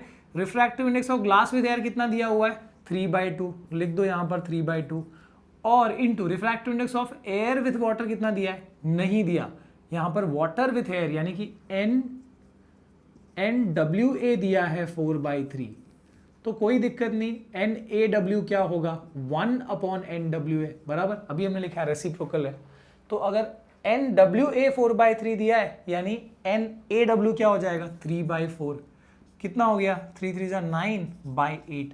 So this is the refractive index of glass with water. Water with क्या हो, मतलब हमको और एक और पूछा था, refractive index of water with glass, उल्टा हो जाएगा, refractive index of water with glass will B 1 refractive index of glass with water, that is ये 9/8 है, ये कितना हो जाएगा 8/9। तो यहां पर आप एक चीज समझ सकते हो, रिफ्रैक्टिव इंडेक्स ये एग्जैक्टली क्या इंडिकेट करता है, हमको ये चीज देखना है, what exactly refractive index indicates. अब जैसे मैंने यहां पर कुछ केसेस लिए हैं, air to water, air to glass, air to diamond, सभी में light is entering from air to water, air to some other medium. अब ये सम अदर मीडियम क्या है, हमेशा एयर से ज्यादा डेंस है। जैसे यहाँ भी क्या हो रहा है, रेयर टू डेंसर है, इधर भी रेयर टू डेंसर है, इधर भी रेयर टू डेंसर है। मतलब हर जगह light will be bending towards the normal. हर जगह पे लाइट कहाँ बेंड कर रहा है, टूवर्ड्स द नॉर्मल। अब इसमें डिफरेंस किस चीज का है, इफ यू आर मतलब talking about refractive index of water with air, it is 1.33, refractive index of glass with air, it is 1.5, and refractive index of diamond with air सबसे ज्यादा यहाँ पर 2.42। तो मैंने इंक्रीजिंग ऑर्डर में लिखा है, ये 1.33, 1.5 और 2.42। अब आप देख सकते हो कि यहाँ पर क्या डिफरेंस आया, जब जितना डेंसर मीडियम, मतलब रिफ्रैक्टिव इंडेक्स एग्जैक्टली क्या रिप्रेजेंट कर रहा है, तो this is representing the density of medium, density of medium. अब यहां पर एक्चुअली ये डेंसिटी ऑप्टिकल डेंसिटी होती है, पर 10th के हिसाब से बस आप डेंसिटी याद रखो, ऑप्टिकल डेंसिटी आप 12th में पढ़ोगे इस चीज को, ठीक है। तो रिफ्रैक्टिव इंडेक्स यानी डेंसिटी रिप्रेजेंट कर रहा है, यानी सबसे ज्यादा रिफ्रैक्टिव इंडेक्स यहां पर किसका दिख रहा है, डायमंड का। तो यानी कि अगर आप कंपेयर करो वाटर, ग्लास और डायमंड को, तो सबसे ज्यादा रिफ्रैक्टिव इंडेक्स अगर डायमंड का है तो सबसे ज्यादा डेंसिटी भी डायमंड की हो गई। सबसे कम आपको वाटर का रिफ्रैक्टिव इंडेक्स दिख रहा है, तो यानी सबसे कम डेंसिटी वाटर की है। अब डेंसिटी मतलब क्या, क्लोजनेस ऑफ पार्टिकल्स। अब देख सकते हो पार्टिकल्स यहाँ पे कैसे है, स्कैटर्ड है। इधर वाटर से ज्यादा डेंसिटी ग्लास की है, सॉलिड है ऑब्वियसली, वो लिक्विड था, तो पार्टिकल्स थोड़े ज्यादा क्लोज है। ट्रैफिक बढ़ गई, देखो यहाँ पर लाइट जो है ज्यादा उसको अपोजिशन मिला, ठीक है, यानी ज्यादा बेंड हो गया। और यहाँ पर डायमंड बहुत ज्यादा क्राउडनेस हो गई पार्टिकल्स की, तो यानी कि यहाँ पर लाइट जो है बहुत ज्यादा बेंड हो गया। यानी रिफ्रैक्टिव इंडेक्स डेंसिटी तो बता ही रहा है, साथ में ये भी बता रहा है कि लाइट कितना बेंड होगा उसके अंदर। ओके, जितना फ्री रहेगा, जितना वहां पर कम डेंसिटी होगा उतना कम बेंडिंग होगा, जितना ज्यादा डेंसिटी हो जाएगी उतना ज्यादा बेंडिंग होगा। एंड ऑब्वियसली एक चीज और है जिसपे असर पड़ेगा रिफ्रैक्टिव इंडेक्स से। आप देख सकते हो किसी रोड पे अगर हम जा रहे हैं, अगर वहां पर बहुत ज्यादा ट्रैफिक है तो हमारी स्पीड बढ़ जाएगी कि कम होगी? यस, स्पीड जो है वो कम हो जाएगी, ऑब्वियसली ज्यादा ट्रैफिक तो स्पीड कम हो जाएगी। यहां पर भी यही हो रहा है। आप देख सकते हो वाटर, ग्लास और डायमंड में सबसे ज्यादा डेंसिटी किसकी है, सबसे ज्यादा क्राउडनेस कहां दिख रहा है, ट्रैफिक सबसे ज्यादा डायमंड में है, तो इसके लिए स्पीड लाइट की सबसे कम हो जाएगी डायमंड में। यानी this is also inversely proportional to, अब देखो इनसे डायरेक्टली प्रोपोर्शनल था, रिफ्रैक्टिव इंडेक्स ज्यादा तो डेंसिटी ज्यादा, डिग्री ऑफ बेंडिंग ज्यादा, पर रिफ्रैक्टिव इंडेक्स अगर ज्यादा हुआ तो क्या चीज कम हो जाएगा यहां पर, this is inversely proportional to the speed of light. यानी उस मीडियम में जिसका रिफ्रैक्टिव इंडेक्स ज्यादा होगा उसमें स्पीड ऑफ लाइट कम हो जाएगी। यानी यहां पर सबसे कम लाइट की स्पीड कहां पे होगी, डायमंड में, उससे ज्यादा किस में होगी, ग्लास में, और तीनों की कंपैरिजन में सबसे ज्यादा किस में होगी, वाटर में, और वाटर से ज्यादा ऑब्वियसली एयर में होगी। यानी ये पूरा का पूरा चीज ये बता रहा है कि रिफ्रैक्टिव इंडेक्स जो है वो क्या क्या चीजें बताता है हमको, वो डेंसिटी ऑफ मीडियम के बारे में बताता है। अगर रिफ्रैक्टिव इंडेक्स ज्यादा तो डेंसिटी ज्यादा, और क्या बता रहा है, it is also showing the degree of bending, जितना रिफ्रैक्टिव इंडेक्स ज्यादा होगा उतना लाइट का बेंडिंग भी ज्यादा हो रहा है। ओके, और एक चीज जो क्या बता रहा है, वो क्या बता रहा है, speed of light. Refractive index ज्यादा, डेंसिटी ज्यादा, यानी ट्रैफिक ज्यादा, लाइट की स्पीड क्या हो जाएगी, कम हो जाएगी। ठीक है, रे डायग्राम्स, लेकिन बेसिक्स के साथ, जो मैं आपको इनिशियल से, जो आपको न्यूमेरिकल्स में भी हेल्प करेगा और पूरे कॉन्सेप्ट को, इस चैप्टर के सारे कॉन्सेप्ट को समझने में, आपको कनेक्ट करने में बहुत ज़्यादा हेल्प करेगा। फिजिक्स में ये कनेक्शन बहुत ज़रूरी है कॉन्सेप्ट्स का। ओके, सो स्टार्टिंग विथ, मैं आपको यहाँ पर सबसे पहले ये बता दूँ कि ऑब्वियसली हम यहाँ पर रिफ्लेक्शन और रिफ्रैक्शन के बारे में पढ़ रहे हैं, तो उससे जुड़े हुए जो ऑप्टिकल डिवाइसेस हैं, जो बेसिक ऑप्टिकल डिवाइसेस हैं, इनसे जुड़े हुए वो हम पहले देख लें। ऑब्वियसली अगर हम बात करें रिफ्लेक्शन की, तो रिफ्लेक्शन में हमारे पास जो डिवाइस है उसको कहते हैं मिरर, और अगर हम बात करें रिफ्रैक्शन की, तो रिफ्रैक्शन में जो डिवाइस हमारे काम आएगी दैट विल बी लेंस। अब अगर हम प्लेन मिरर और प्लेन लेंस को छोड़ दें, क्योंकि वो हमको यहाँ पर उसके बारे में हमको उतना डिटेल नहीं पढ़ना, बेसिक डिवाइसेस है प्लेन मिरर, प्लेन लेंस, तो इसके बारे में नहीं पढ़ना। हमको बात करनी है स्पेरिकल डिवाइसेस की, हमको यहाँ पर हम बात करेंगे स्पेरिकल डिवाइसेस की। ओके, तो जब हम कहते हैं प्लेन मिरर, तो ऑब्वियसली मिरर आपको पता होगा एक साइड से वो रिफ्लेक्टिंग होता है, और रिफ्लेक्टिंग क्यों बना है, क्योंकि पिछले उसके अगर हम पीछे की बात करें तो वहाँ पर हमने उसको क्या कर रखा है, एक सिल्वर जैसे मटेरियल से हमने कोट कर रखा है। तो ये हो गया आपका वो कोटेड पार्ट, और यहाँ से रिफ्लेक्शन आपको दिखेगा, ये चीज़ तो पता होनी चाहिए। लेंस यानी पूरा आर पार, यहाँ पे हम इसमें क्या होगा, लाइट जो है पूरा ट्रांसमिट हो सकता है। ओके, तो इसमें हम अगर स्पेरिकल डिवाइसेस में अगर हम बात करें तो स्पेरिकल डिवाइसेस में दो तरह का शेप होता है, एक होता है कॉनकेव, एक होता है कॉन्वेक्स। बेसिक देख लो कॉनकेव और कॉन्वेक्स का कैसा है। तो इसमें अगर आप एक स्पून अज्यूम करो, एक चम्मच को अज्यूम करो, तो चम्मच का जो अंदर वाला पार्ट है उसको कहा जाता है कॉनकेव, है ना। इसमें देखो केव ये वर्ड लगा है, केव यानी अंदर वाला पार्ट, केव यानी गुफा, अंदर की तरफ। और जो बाहर जो उसका पीछे वाला उभरा हुआ पार्ट है उसको क्या कहा जाता है, उस सरफेस को कॉन्वेक्स कहा जाता है। तो ये ध्यान रखें और इसके हिसाब से सब चीज़ें सिंपल हो जाएंगी। अगर हम बात करें कॉनकेव मिरर की, तो ये कैसा होगा, ऑब्वियसली स्पेरिकल होगा और इसका पीछे वाला हिस्सा कोटेड रहेगा, और इसके आगे वाले पार्ट से हम रिफ्लेक्शन के जो भी फिनोमेना से देख पाएंगे, तो इसको हम कॉनकेव मिरर कहते हैं। कॉनकेव वाला पार्ट जो है वो एज अ मिरर एक्ट करेगा। अगर हम बात करें कॉन्वेक्स मिरर की, तो कॉन्वेक्स मिरर में क्या होगा भाई, उसमें कॉनकेव वाला पार्ट जो है वो कोटेड रहेगा, कॉन्वेक्स वाला पार्ट जो है वो रिफ्लेक्शन के काम आएगा। ओके, और इसके अलावा लेंस की बात करें तो कॉनकेव लेंस यानी दोनों तरफ से आपको, एक्चुअली ये डबल कॉनकेव लेंस है जो आपको यहाँ पर यूज करना है 10th में। और कॉन्वेक्स लेंस का मतलब क्या होगा, convex lens will obviously be जो दोनों साइड से कॉन्वेक्स होगा, इसको हम क्या कहेंगे, इसको हम convex. So this is double convex basically, जिसको हम कॉन्वेक्स लेंस कह रहे हैं। This is double concave lens, जिसको हम कॉनकेव लेंस कह रहे हैं। ठीक है, इसके अलावा और भी टाइप के कॉनकेव लेंस होते हैं, जैसे कि ये है प्लेनो कॉनकेव, एक साइड से प्लेन है एक साइड से कॉनकेव है, तो इसको प्लेनो कॉनकेव बोलते हैं। और वैसे ही एक साइड से प्लेन हो एक साइड से कॉन्वेक्स हो, तो इसको हम प्लेनो कॉन्वेक्स बोलते हैं। ठीक है, लेकिन हमको यहाँ पर इन सब के बारे में ज़्यादा डिटेल नहीं पढ़ना, हमको सिर्फ कॉनकेव या डबल कॉनकेव और डबल कॉन्वेक्स को ही हम कॉनकेव या कॉन्वेक्स कहा करेंगे, ये बात ध्यान रखें। और इसी से हमको सारा जो रिफ्लेक्शन और रिफ्रैक्शन है वो समझना है इन डिवाइसेस को यूज़ करके। अब मैं आपको इनका कुछ बेसिक बात बता दूं, जैसे कि अगर हम बात करें कॉनकेव मिरर की, तो कॉनकेव मिरर यानी ये वाला, इसको कन्वर्जिंग मिरर कहा जाता है। क्यों इसको कन्वर्जिंग मिरर कहा जाता होगा, क्योंकि अगर समझो पैरेलल रेज इसके ऊपर अगर आप पास करते हो, तो वो रेज क्या होते हैं, वो रेज सारे एक पॉइंट पे आके और मिल जाएंगे यानी फोकस हो जाएंगे। और बिकॉज ऑफ दिस एक्शन, इस एक्शन को कन्वर्जिंग एक्शन कहा जाता है।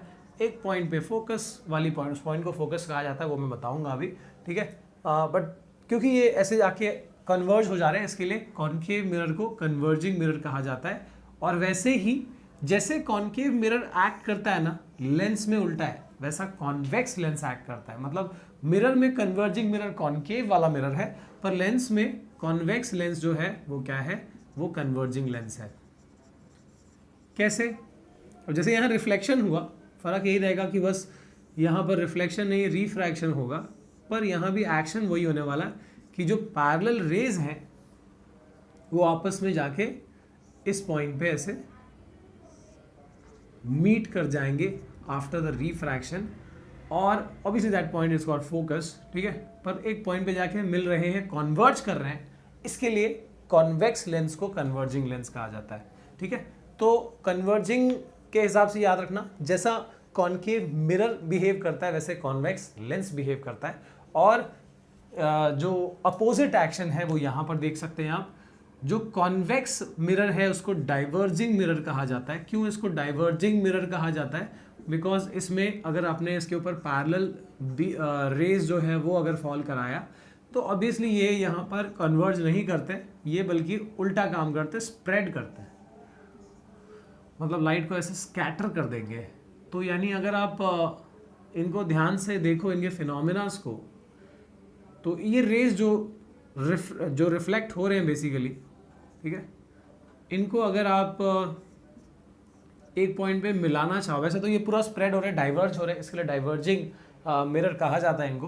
पर अगर हम इन अपेरेंटली इन रेज को अगर हम ट्राई करें पीछे स्ट्रेच करने की, तो ये क्या होता है ना कि एक कॉमन पॉइंट पे जाके मर्ज करते हैं, and what is that common point called, वो जो पॉइंट है उसको यहाँ पर भी फोकस कहा जाता है। बट आप देख सकते हो कि कॉन्वेक्स मिरर में पैरेलल रेज स्प्रेड हो जा रहा है, स्कैटर हो जा रहा है, पूरे फैल जा रहा है, and because of this they are called diverging mirror.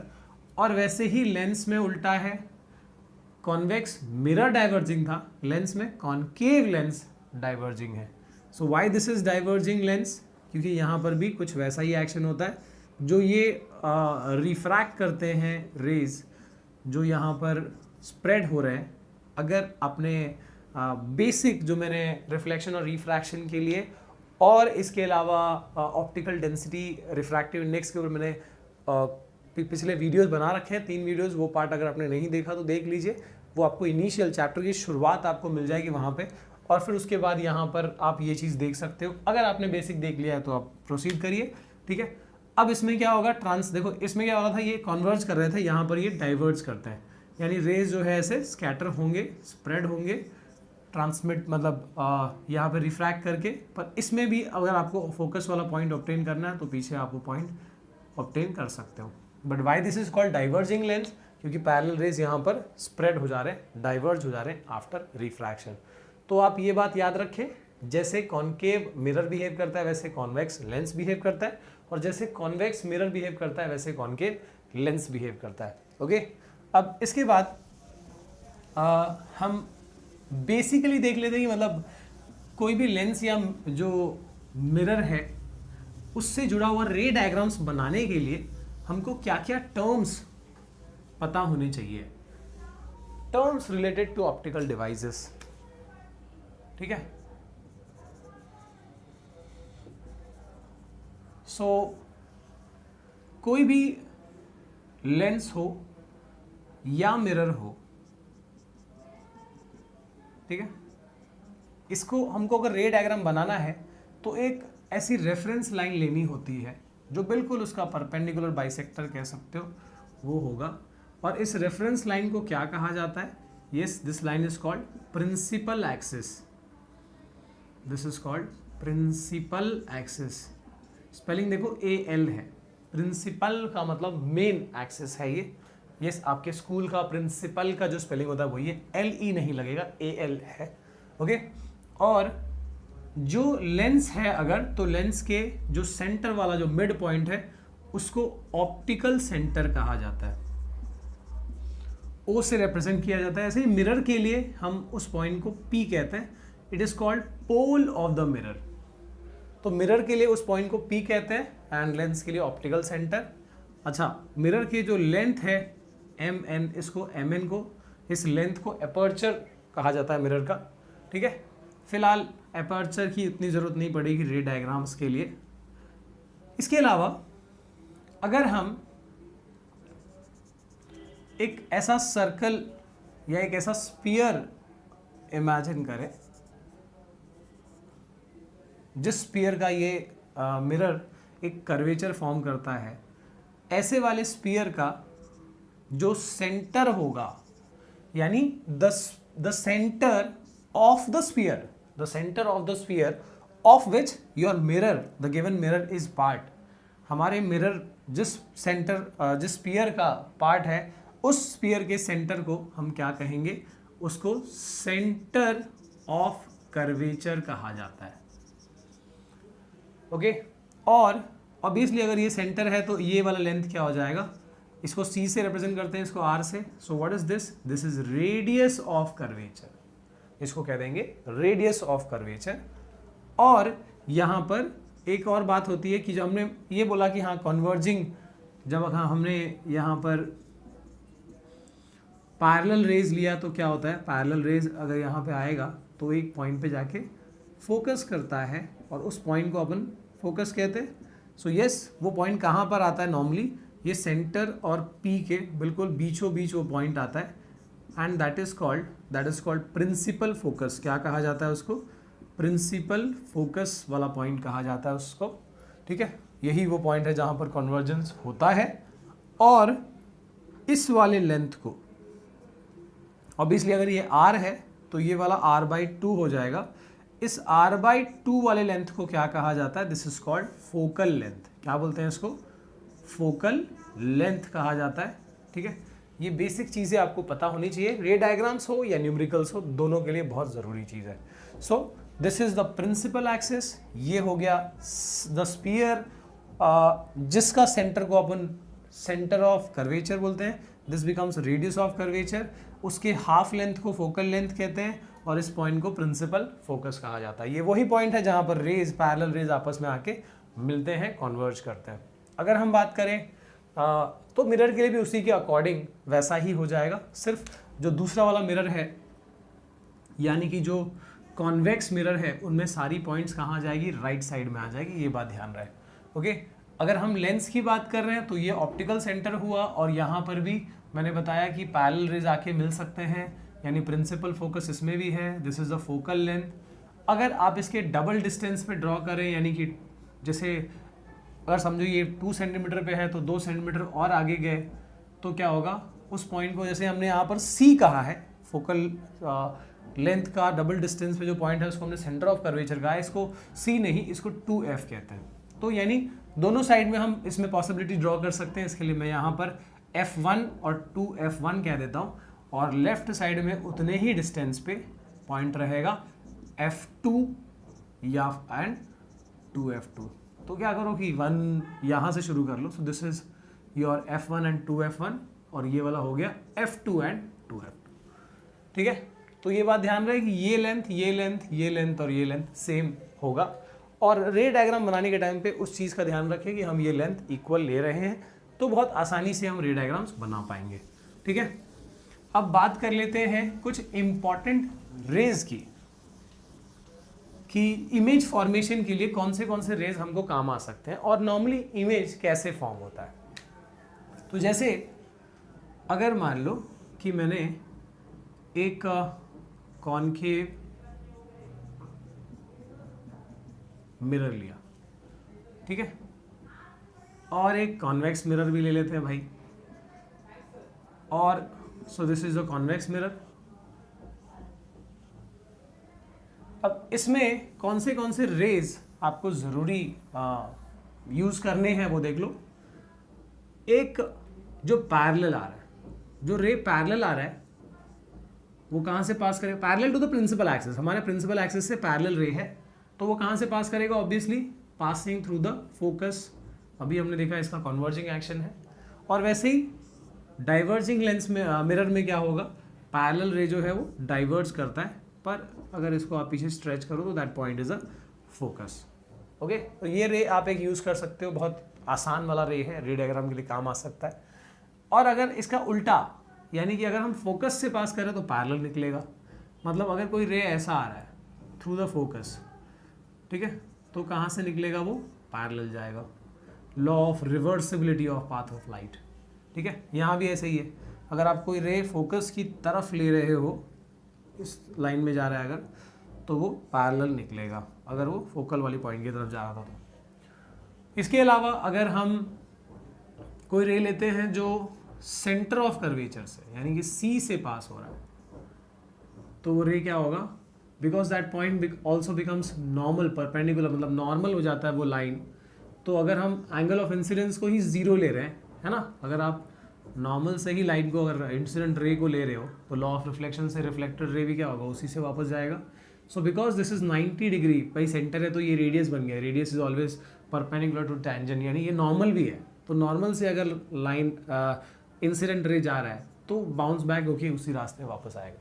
यानी C से अगर कोई रे जा रहा है तो C से वापस आएगा। ऐसे यहाँ पर भी है, अगर C इसका यहाँ पर है तो अगर आप कोई रे ले रहे हो जो सेंटर ऑफ कर्वेचर की तरफ जा रहा है इस लाइन में बिल्कुल, तो वापस होके वो वहीं से आएगा। ओके, और इसके अलावा एक और रे ले सकते हो इसमें, चाहे इसमें, जिसमें आपको अंदाजे से इंसिडेंट रे और रिफ्लेक्टेड रे को का जो एंगल है, एंगल ऑफ इंसिडेंस और एंगल ऑफ रिफ्लेक्शन को इक्वल लेके रखना है, तो ये आप ऐसे ड्रॉ कर सकते हैं, ठीक है। सो ये हो गया मिरर के लिए। ऐसे ही लेंस के लिए भी बनाया जा सकता है। अगर हमने कोई भी लेंस ले लो आप, कॉनकेव हो कॉन्वेक्स हो, तो इसमें अगर ऑप्टिकल सेंटर से कोई रे जा रहा है तो इसमें क्या होता है ना कि वो बिना किसी, मतलब ऐसा रिफ्रैक्शन तो होगा पर वो एकदम सीधे निकलता हुआ अपीयर करेगा आपको। और वैसे ही यहाँ पर भी है, कोई भी लेंस हो, अगर ऑप्टिकल सेंटर से वो कोई रे पास कर रहे हो आप तो वो सीधा निकलेगा। लेंस में ये वाला रे बहुत इंपॉर्टेंट, याद रखो, रे डायग्राम में हमको काम आएगा। बात करते हैं इसमें ray parallel to principal axis, converging action होगा। कहाँ से पास होगा? फोकस से पास होगा। इसमें क्या होगा? Ray parallel to principal axis, principal axis से पैरेलल रे लिया, क्या होगा? डाइवर्ज होगा। पीछे वाला पॉइंट क्या रहेगा? That point will B focus. Okay. इसके अलावा अगर हम कोई रे ले रहे जो फोकस से पास हो रहा है, जैसे यहाँ प्रिंसिपल एक्सिस से लिया तो फोकस, पैरेलल लिया तो फोकस से पास हो रहा है, वैसे ही अगर हमने कोई रे लिया जो फोकस से निकलता हुआ जा रहा है तो कैसे जाएगा वो? यस, तो वो पैरेलल निकलेगा, है ना। फोकस से अगर पास होता हुआ लिया तो कैसे निकलेगा? पैरेलल निकलेगा। ओके, तो ये कुछ इंपॉर्टेंट वाले हमको रेज याद रखने हैं और रे डायग्राम इन्हीं रेज को यूज करके बनेगा। क्योंकि देखो इमेज जो है ना, इमेज कैसे फॉर्म होता है, तो इमेज कुछ गिने चुने रेज की वजह से फॉर्म नहीं होता। लेट्स सी, इमेज का भी देख लेते हैं कहानी। जैसे सपोज ये कोई एक मिरर है, ठीक है, थोड़ा बड़ा बना दूं यहां पर। सो suppose this is one mirror, concave mirror, और यहां पर एक ऑब्जेक्ट है, ठीक है। लेट इट, ऑब्जेक्ट को हम ए बी नाम देते हैं, प्रिंसिपल एक्सिस के ऊपर हमने प्लेस किया, उसके लिए हमने प्रिंसिपल एक्सिस बनाया था।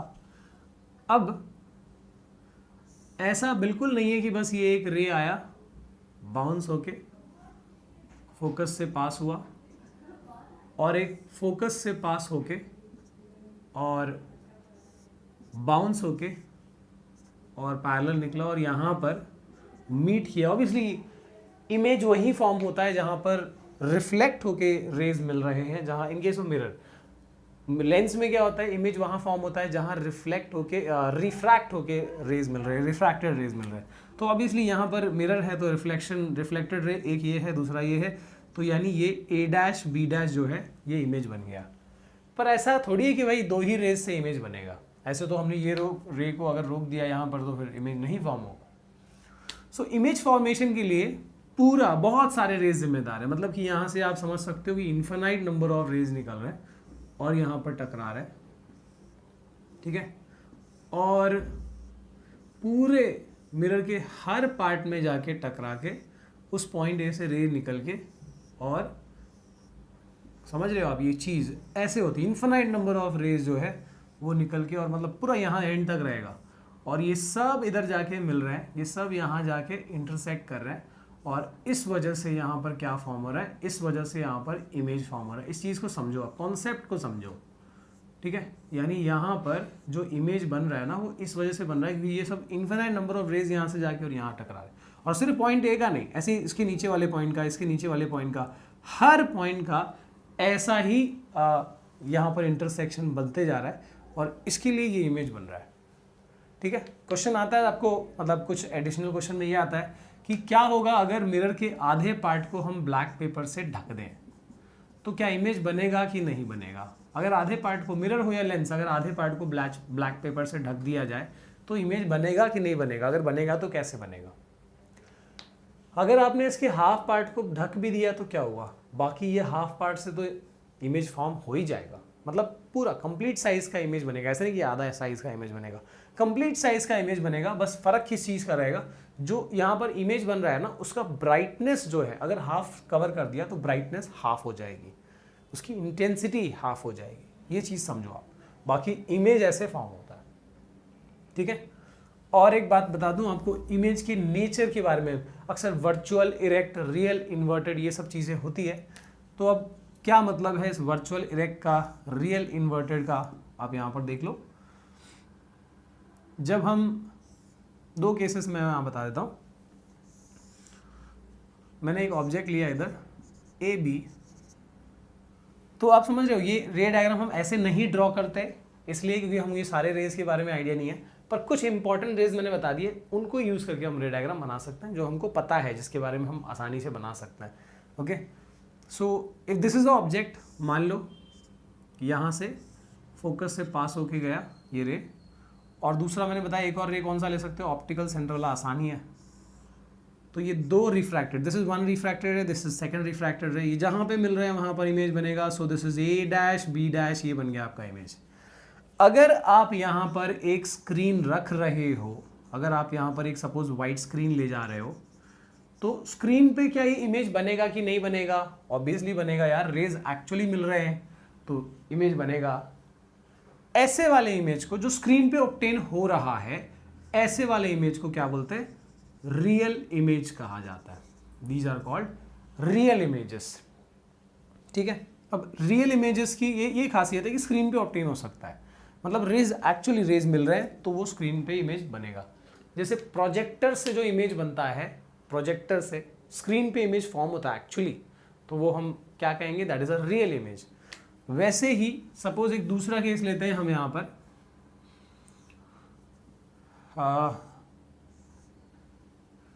Suppose we have an object A B, parallel ray कहाँ से पास होएगा? फोकस से पास होगा, और दूसरा ओ से। अब ये एक मिनट थोड़ा प्रॉपर बना दिया जाए। So suppose this is your A B object हो गया, और ये हुआ पैरेलल रे जो पास हो रहा है फोकस से, और ये हुआ ऑप्टिकल सेंटर से पास है जो सीधा निकल रहा है। अब ऐसे में ऑब्वियसली ये रेज आगे तो नहीं मिलेंगे, क्योंकि आगे तो ये स्प्रेड हो रहे हैं, डाइवर्ज हो रहे हैं, तो ये कहाँ मिलेंगे? इसको हमको अपेरेंटली हम देख सकते हैं, जब आप यहाँ से व्यू करोगे तो आपको ऑब्जेक्ट जो है कहीं और व्यू दिखेगा उसका, यानी कि उसका इमेज दिखेगा आपको। कहाँ दिखेगा? ये कुछ यहाँ पर आपको, जो आप इस लेंस के इस तरफ से व्यू करोगे तो आपको इसका इमेज यहाँ पर दिखाई पड़ेगा। So that is A dash B dash is the image form. Obviously देखो रे जो है आगे जा रहे हैं, मतलब वो एक्चुअली तो मिल नहीं रहे, यानी रेस कैसे मिल रहे हैं? अपेरेंटली हमने उसको अपीयर करवाया कि हाँ भाई ये यहाँ पर हो सकते हैं, जो हमको यहाँ पर अपेरेंटली दिखाई दे रहा है कि हाँ भाई इमेज इधर बन रहा है। पर अगर, क्योंकि रेस एक्चुअली मिले ही नहीं है, तो अगर कोई यहाँ पर स्क्रीन ले जाके और रख दे, और अगर यहाँ से कोई ऐसे व्यू करे, तो क्या लगता है कि इस स्क्रीन पे इमेज दिखेगा? ऑब्वियसली नहीं दिखेगा, वो सिर्फ यहाँ से दिख रहा है क्योंकि अपेरेंटली रेज वहाँ से आते हुए दिखाई दे रहे हैं। पर इधर से कोई अगर स्क्रीन पे देखेगा तो उसको वो इमेज नहीं दिखेगा, बिकॉज रेज एक्चुअली वहाँ पर इंटरसेक्ट करके मिल नहीं रहे। तो यानी यहाँ पर हमको इमेज नहीं दिखेगा। ऐसे वाले इमेज को जो अपेरेंट रेज के मिलने से बने हैं, ऐसे इमेज को वर्चुअल इमेज कहा जाता है। इसका और एक बेस्ट एग्जांपल है, हमारे घर में जो शीशा है, जो प्लेन मिरर है, उसमें भी हमारा जो इमेज है वो दिखाई पड़ता ही है प्लेन मिरर में। ओके, जैसे हम उसके अगर 10 मीटर आगे खड़े हैं तो 10 मीटर अंदर हमारा इमेज दिखाई पड़ रहा है। पर क्या उस 10 मीटर अंदर, सपोज एक समझो मिरर एक दीवार पे लगी है और दीवार के बाहर हमारा बरामदा है या बाहर का स्पेस है, तो अगर हमको उस मिरर के 10 मीटर आगे हम एक एज अ ऑब्जेक्ट खड़े हैं और हमारा इमेज 10 मीटर अंदर फॉर्म हो रहा है, तो उस 10 मीटर अंदर अगर जाके या पीछे की तरफ जाके कोई अगर स्क्रीन रखे, तो क्या वहाँ पर हमारा एक्चुअली इमेज बन रहा है? क्या नहीं बन रहा, क्योंकि वो प्लेन मिरर जो है कैसा इमेज फॉर्म करता है? वर्चुअल इमेज, जो स्क्रीन पे ऑब्टेन नहीं हो सकता। तुम बोलोगे क्या सर, मिरर के अंदर तो दिख रहा है ना, mirror is a screen. Mirror is not the screen, mirror के अंदर 10 मीटर पे हमको इमेज दिखाई दे रहा है, तो वो 10 मीटर पे अगर स्क्रीन रखो जाके उस तरफ मिरर के पीछे की साइड में, वहाँ पर इमेज नहीं दिखाई देगा, क्योंकि वो वर्चुअल इमेज है। ठीक है, तो ये समझो, रियल इमेज हमेशा स्क्रीन पे ऑब्टेन होता है क्योंकि रेज के एक्चुअली मिलने से बना है। वर्चुअल इमेज क्योंकि वो रेज के अपेरेंट मिलने से बना है, वो आगे डाइवर्ज हो रहा था, अपेरेंटली आप उसको बस देख सकते हो उस पॉइंट पे। सो that is a virtual image जो एक्चुअली स्क्रीन पे नहीं फॉर्म होता। तो ये याद रखना, स्क्रीन पे अगर बोला है कि हाँ image is form on the screen, मतलब वो रियल इमेज है, क्वेश्चन में अगर दिया हो। अगर image is not form on the screen, या जो इमेज स्क्रीन पे नहीं फॉर्म हो सकता, वो कौन सा है? Obviously that is a virtual image.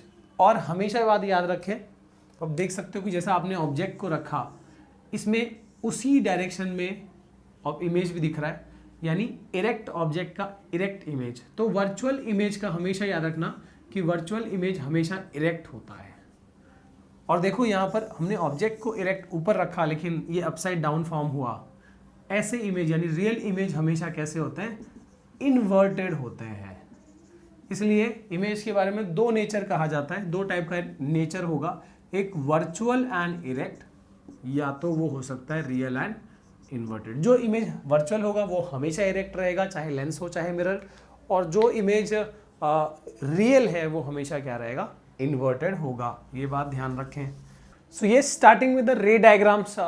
यहाँ पर हम सबसे पहले मिरर का कर लेते हैं, चलो। और मिरर में भी हम पहले करते हैं कॉनकेव मिरर का, ठीक है। कन्वर्जिंग मिरर का हम पहले यहां पर पहले कर लेते हैं। मैंने आपको बताया रे डायग्राम यार सिंपल चीज है, अगर आपको कुछ बेसिक रेज के बारे में पता हो। तो यहां पर हम पैटर्न देखते हैं क्या होगा एग्जैक्टली। अगर आप suppose I am drawing one concave mirror, तो इसमें क्या क्या पॉसिबिलिटीज हो सकती है वो हम देखते हैं। भाई अच्छा वाला बन जाओ, yes. So this is that concave mirror. ये ले रहे हैं हम इसका प्रिंसिपल एक्सिस, और ये ऑब्वियसली हो गया पोल ऑफ द मिरर। यहाँ पे if this is the centre of curvature, मान लो अगर ये है सेंटर ऑफ कर्वेचर, तो उसके हाफ वे पे आएगा principal focus, right. Principal focus हो गया, सेंटर ऑफ कर्वेचर हो गया। और अब इसमें क्या क्या पॉसिबिलिटीज हो सकती है वो देखते हैं। इसमें 6 पॉसिबिलिटीज हो सकती है ऑब्जेक्ट को प्लेस करने की। कहाँ कहाँ पे आपका ऑब्जेक्ट ए बी जो है वो कहाँ कहाँ पे हो सकता है, देख लो। सबसे पहले that object can be at infinity. अब इन्फिनिटी मतलब ऐसा नहीं कि भाई स्पेस के बाहर, हमारे अर्थ के एकदम बाहर। इन्फिनिटी का मतलब है इसके डायमेंशन से, हमारे जो हमने इसका रेडियस लिया है या फोकल लेंथ लिया है उसके डायमेंशन से ये अगर समझो 10-20 गुना भी है तो उसको हम इन्फिनिटी बोलेंगे। जैसे मान लो कि ये डायमेंशन अगर कुछ 60 सेंटीमीटर या समझो 1 मीटर है, और ऑब्जेक्ट हम अगर 20-25 मीटर पे ले रहे हैं, तो इसके लिए इन्फिनिटी का ही वो काम करेगा। तो यानी ऑब्जेक्ट कहाँ कहाँ पे हो सकता है? एक तो the object can be at infinity, दूसरा द ऑब्जेक्ट कैन बी, अब कौन सा पॉइंट है, यही पॉइंट्स है, तो हम बोलेंगे the object can be behind C. तीसरा the object can be at C, ये थर्ड हो गया केस। चौथा द ऑब्जेक्ट कैन बी, हम धीरे धीरे ऑब्जेक्ट को नजदीक ला रहे हैं, the object can be between C and F. फिर उसके बाद the object can be at F, और उसके बाद the object can be between F and P. P पे तो रख नहीं सकते, ठीक है। तो यहाँ पर टोटल 6 केसेस। इन्फिनिटी है ना, 1 हो गया, बिहाइंड सी 2 हो गया, एट सी 3 हो गया, बिटवीन सी एफ 4 हो गया, एट एफ 5 हो गया, और बिटवीन एफ एंड पी 6 हो गया। तो इसलिए 6 केसेस होते हैं इसके, समझिए आप। ऑब्जेक्ट को हम नजदीक नजदीक ले आके देखते जा रहे हैं। तो जब हम ऑब्जेक्ट को इन्फिनिटी पे प्लेस कर रहे हैं, तो आप याद रखो इन्फिनिटी से रेस कैसे आता है।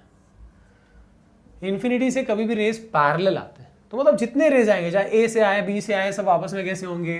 पैरेलल होंगे। और आपको पता है कि अगर कॉनकेव लेंस है तो पैरेलल रेज क्या होंगे? कॉन्वर्ज होंगे at one point, and that point will be called what? Focus पे कॉन्वर्ज होंगे। तो यानी कि इसका जो इमेज है वो फोकस पे बनेगा। तो ए से भी जो भी पॉइंट्स है, सारे पॉइंट्स के जो रेज आ रहे हैं वो सब कैसे मिलेंगे आपस में? Because they are parallel. कोई भी ray coming from infinity will be parallel, और फिर फोकस पे मिल रहे हैं, मतलब एक highly diminished image, very small image. देखो ए भी दिख भी नहीं रहा है, so highly diminished image will be formed at the focus, ठीक है। एंड ऑब्वियसली रेज एक्चुअली मिल रहे हैं, मतलब कैसे रियल इमेज बन रहा है, एंड रियल हमेशा इन्वर्टेड होता है, भले हमको इन्वर्टेड दिख नहीं रहा पर रियल इमेज हमेशा इन्वर्टेड होता है, ये हमने ऑलरेडी देखा। सो this is real and inverted highly diminished image जो यहाँ पर फॉर्म हो रहा है, और कहाँ पर, एट एफ, यानी इन्फिनिटी का इमेज कहाँ बन रहा है, एट एफ। ये हमारा केस 1 हो गया, दिस वाज अ केस 1। अब हम ऑब्जेक्ट को नजदीक लाएंगे और इधर पे देखेंगे क्या होगा। So when the object is placed behind C, जब बिहाइंड सी अगर हम ऑब्जेक्ट को प्लेस करें तो क्या होगा वो देख लेते हैं। सो अगर हम यहाँ पर ऑब्जेक्ट को प्लेस करते हैं, थोड़ा पीछे ले लेता हूँ, A be the object, image कहाँ बनेगा, कन्वीनियंट रेज ले लो। एक रे ले लिया, ये वाला बहुत आसान वाला रे है, पैरेलल लिया तो कहाँ से पास होगा, ऑब्वियसली फोकस से पास होगा, और दूसरा रे ले लिया हमने जो फोकस वाला है, कैसे पास होगा, पैरेलल पास होगा। आप देख सकते हो जहाँ पे दो रिफ्लेक्टेड रे इंटरसेक्ट कर रहे हैं, एक ये और एक यहाँ, जहाँ पे इंटरसेक्ट कर रहे हैं वहाँ पर हमारा ए डैश बी डैश फॉर्म हो जाएगा। ठीक है, तो ये हमारा इमेज फॉर्म हो गया बिहाइंड से का, between C and F form हो गया। ओके, और आप इसको अगर प्रॉपर डायमेंशन के साथ में ड्रॉ करोगे तो ये पाओगे कि इसके लेंथ के सामने ये छोटा रहता है। सो ऑब्वियसली रियल इमेज है, यानी रियल इन्वर्टेड और डिमिनिस्ड इमेज यहाँ पर फॉर्म हो रहा है। ओके, यहाँ पर भी मैं इसको थोड़ा अगर सही से ड्रॉ करूँ, है ना, ये देखो यहाँ पर थोड़ा बेंड हो गया। अगर स्ट्रेट आप स्केल से इसको प्रॉपरली ड्रॉ करते हो तो ये क्या होगा एग्जैक्टली देखो,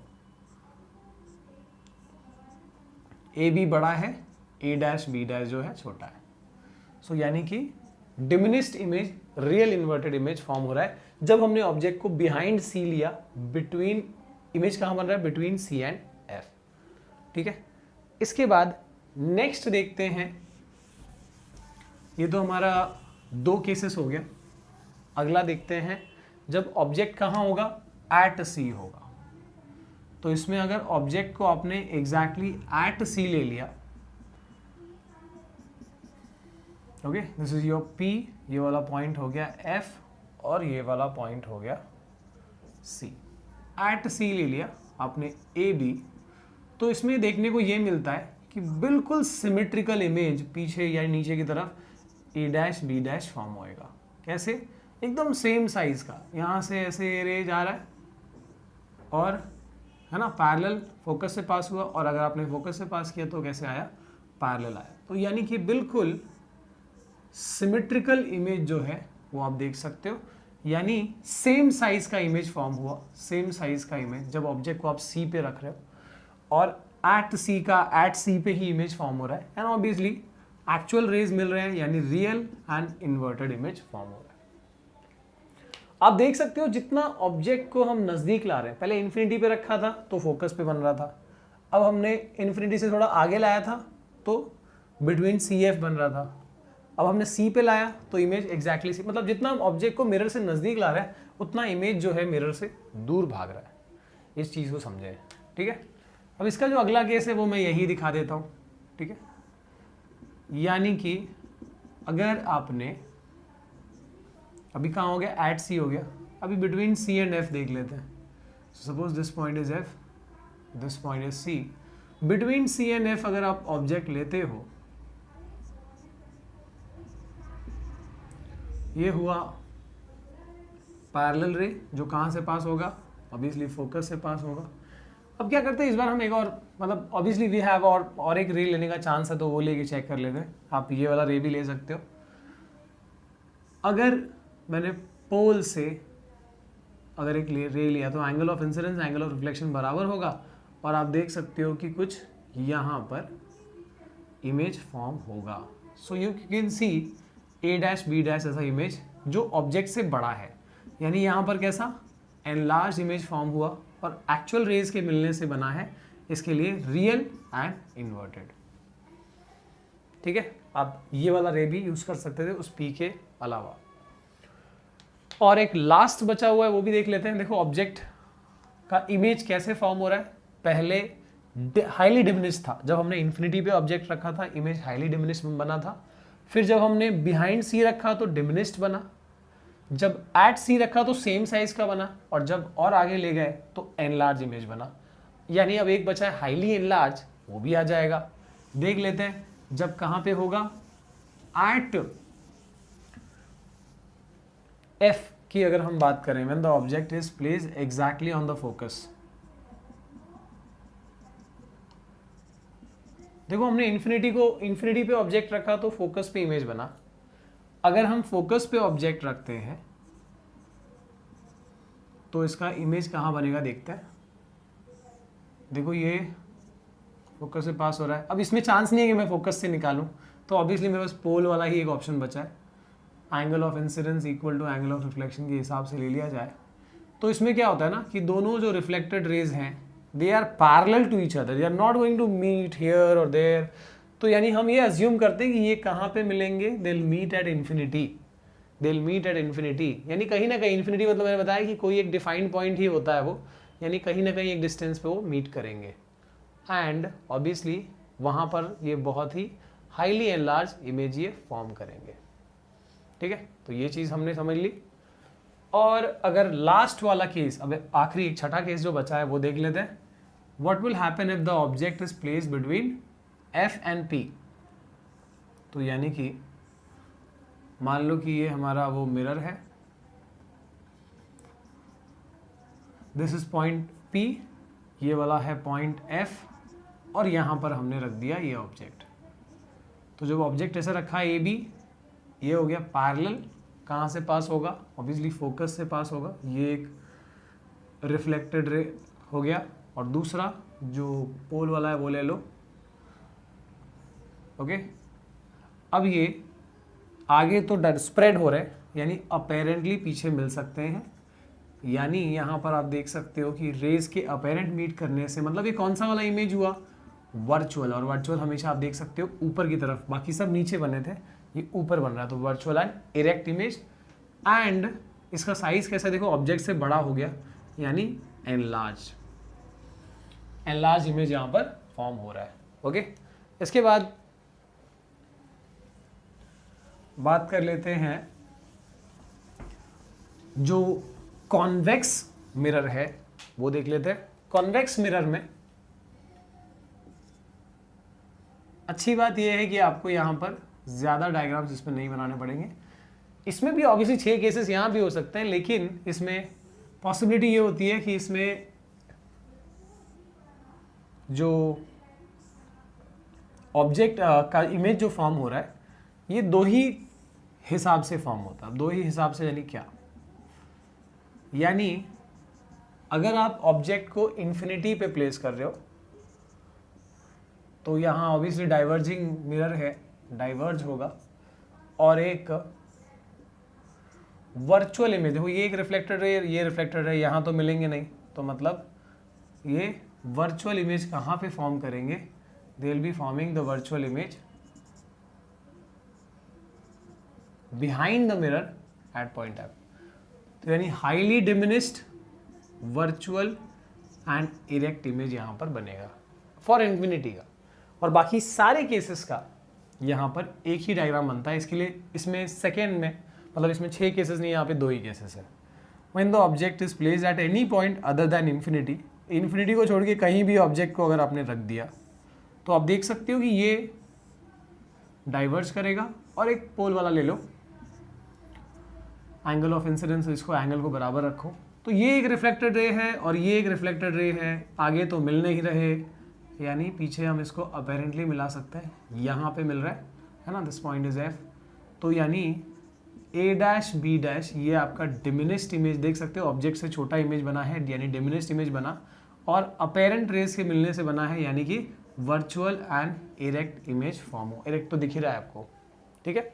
एंड जो लेंस का हमारा केस है, जैसे वहां पर कॉनकेव मिरर के यानी कॉन्वर्जिंग मिरर के 6 केसेस थे, यहाँ भी कॉन्वर्जिंग लेंस का, लेकिन यहाँ पर कॉन्वर्जिंग लेंस आपको पता है कि कॉन्वेक्स लेंस होता है, तो उसके यहाँ पर 6 रे डायग्राम्स है।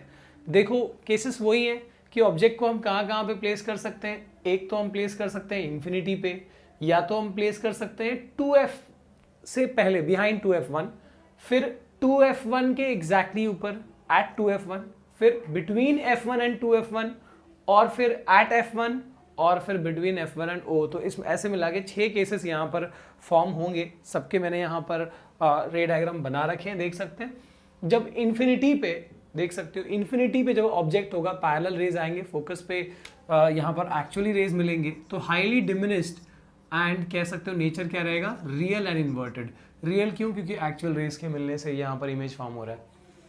जब सेकेंड केस देखें, when the object is behind, just behind 2f1, तो क्या होगा? तो ये जस्ट बिहाइंड 2f1 का देखो, ये पैरेलल रेस, और कहाँ से, एक फोकस से पास, मतलब converging action. If the rays parallel तो फोकस से पास करे। एक ये हमने कन्वीनियंट रे ले लिया, और दूसरा कन्वीनियंट रे कौन सा है? देखो सीधे ऑप्टिकल सेंटर से। अभी मैंने वही बताया था कि हमको कुछ रेज, इंपॉर्टेंट रेज याद रखने चाहिए जिससे कि हमको रे डायग्राम बना सके, ठीक है। तो ये दो रिफ्रैक्टेड रेज जो है, जहाँ पर ये इंटरसेक्ट कर रहे हैं, वहाँ पर इमेज फॉर्म हो रहा है। और देखो ये कहाँ पे इमेज फॉर्म हो रहा है, between 2f and f and 2f के बीच में इमेज फॉर्म हो रहा है यहाँ पर। And this is obviously diminished और एक्चुअल रेज के मिलने से बना है, इसके लिए रियल एंड इन्वर्टेड। तो यहाँ पर नेचर भी पता चल गया। नेक्स्ट देखते हैं एकदम सिमेट्रिकल वाला, जैसे कि कॉनकेव मिरर में जो एट सी वाला इमेज का ऑब्जेक्ट का एट सी पे ही इमेज फॉर्म होता था, वैसे यहाँ पर एट 2f1 पे अगर हमने ऑब्जेक्ट रखा तो एट 2f2 पे इमेज फॉर्म हो रहा है, ठीक है। रेज वैसे ही कन्वीनियंट वाले लिए हमने पैरेलल, फोकस और ये ऑप्टिकल सेंटर से सीधा दो रिफ्रैक्टेड रेज यहाँ पर मिल रहे हैं, तो यानी यहाँ पर हमारा इमेज फॉर्म हो गया, ठीक है। Moving to the next one, object को हम जैसे जैसे नज़दीक ला रहे हैं, इमेज देखो वैसे वैसे दूर भागता जा रहा है, ठीक है। वही जैसा, मतलब अगर आपको थोड़ा इसमें सेंस या समझ में आ गया कि जो मिरर वाले में, रिफ्लेक्शन वाले में कैसे बन रहा है, बिल्कुल वही पैटर्न यहाँ भी चल रहा है, ठीक है। आप दोनों को आमने सामने बनाओ, दोनों में जैसे इमेज के पैटर्न्स हैं वो देखो, आपको एग्जैक्टली समझ में आ जाएगा क्या सीन चल रहा है इसमें, ठीक है।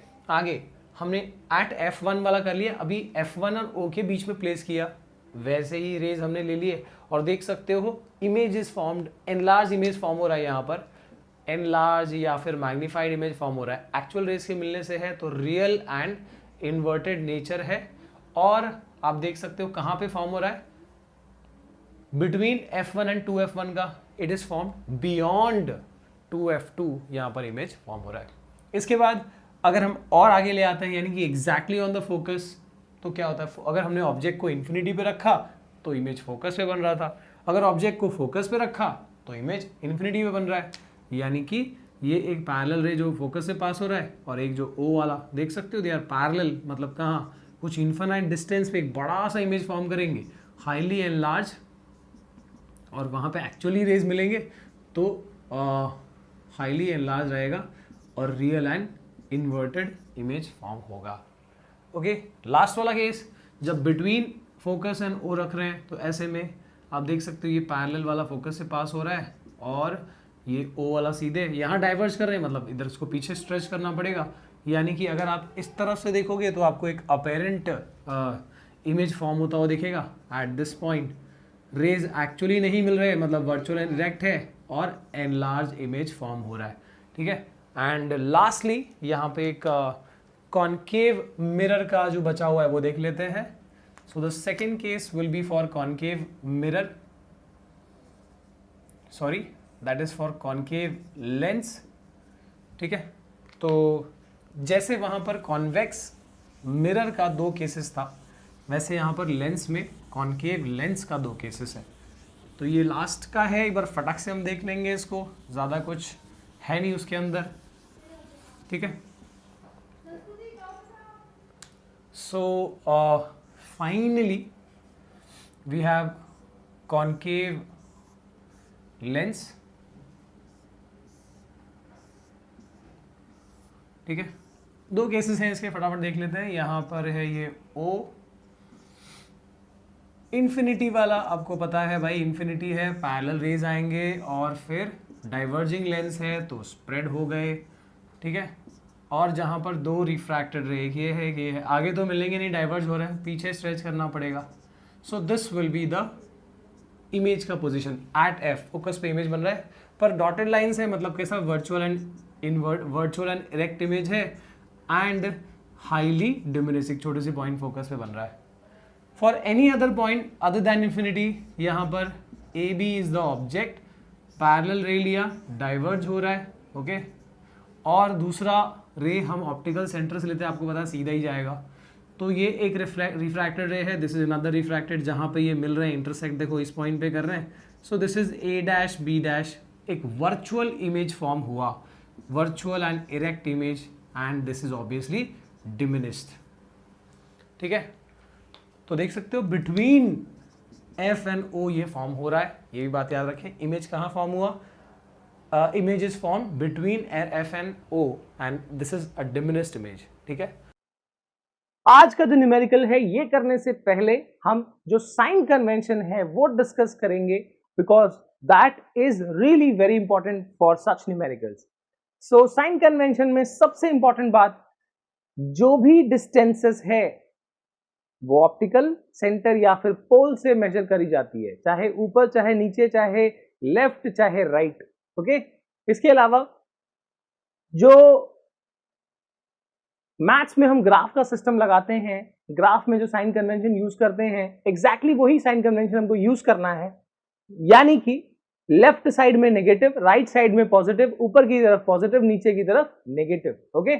इसके अलावा जो अगर ऑब्जेक्ट की हम बात करें तो object is always placed on the left hand side, ठीक है, अपराइट, यानी ऊपर की तरफ ऐसे प्लेस करते हैं, यानी ऑब्जेक्ट की हाइट h को हम हमेशा प्लस लिखेंगे, ऑलवेज पॉजिटिव, एंड ऑब्जेक्ट का distance u will always be negative, left side में है ऑलवेज नेगेटिव, ओके। इसके अलावा v यानी इमेज डिस्टेंस और h डैश यानी इमेज की साइज या हाइट, ये दोनों वैरी करेगा, डिपेंड करेगा कि वो कहां पे इमेज फॉर्म कर रहा है, राइट। बट u और h के बारे में, इसके साइन के बारे में हमेशा याद रखना है, न्यूमेरिकल में प्रॉपर्ली पुट करना है, because u will always be negative, h will always be positive, fine.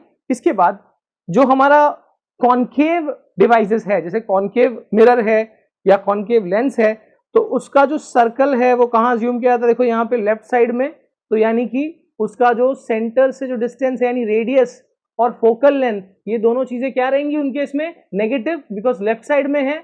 और अगर कॉन्वेक्स रहेगा तो फोकल लेंथ और रेडियस क्या रहेगा? It will be positive. So यहाँ पे ये बात बहुत इंपॉर्टेंट याद रखनी है about the f, about the value of f, about the value of u, about the value of h. U हमेशा नेगेटिव, एच हमेशा positive, f will be negative for concave, will be positive for convex, चाहे lens चाहे mirror, दोनों में यही चीज लगेगी, fine. इसके अलावा जो फॉर्मूलाज है हमारे पास, फॉर्मूलाज में जो लेंस है, लेंस के लिए अलग फॉर्मूला, मिरर के लिए अलग फॉर्मूला, ठीक है। अगर पोजीशन ऑफ इमेज निकालना है, यूजुअली हमको वैसे ही दिया होता है कि ऑब्जेक्ट का जो पोजीशन है वो दिया हुआ है, इमेज का पोजीशन हमको निकालना है। सो इस केस में हमको अगर लेंस है तो कौन सा लगेगा? 1/f is equal to 1/v minus 1/u। अगर मिरर है तो कौन सा लगेगा? 1/f is equal to 1/v plus 1/u। अब यहाँ पे अच्छी बात यह है कि 10th स्टैंडर्ड में हमको इसको डिराइव नहीं करना होता, हमको डायरेक्टली यूज करना है, ओके।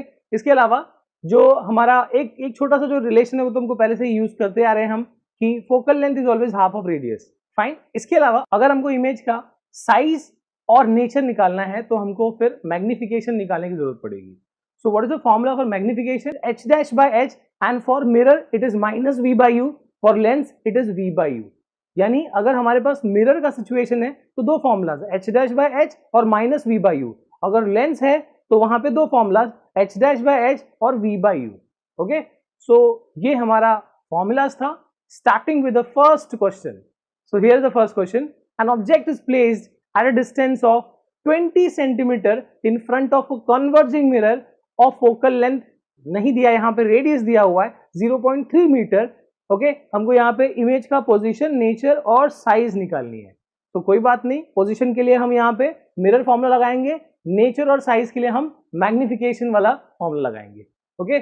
सो स्टार्टिंग विद जो साइन कन्वेंशन से पहले वो पुट कर ले कि यहाँ पे हमको ये कॉन्वर्जिंग मिरर, यानी कौन सा मिरर होता है? कॉनकेव मिरर दिया हुआ है, ओके। एंड ये जो ऑब्जेक्ट है यहाँ पे ऑलवेज नेगेटिव है ना, क्योंकि हम हमेशा लेफ्ट में प्लेस करते हैं, तो u विल बी -20, राइट। और इसके अलावा जो फोकल लेंथ है वो कैसे निकाला जाएगा? You have the radius, radius हमेशा कॉनकेव के लिए माइनस में होता है, मीटर में दिया है, सेंटीमीटर में कर लो। सो 30 negative 30 centimetre is the radius, so focal length हो जाएगा नेगेटिव 15 यानी minus 15 centimetre. Applying it into the mirror formula, अगर लेंस होता तो लेंस फॉर्मूला लगाते हैं, मिरर फॉर्मूला है, फिलहाल यहाँ पे मिरर है।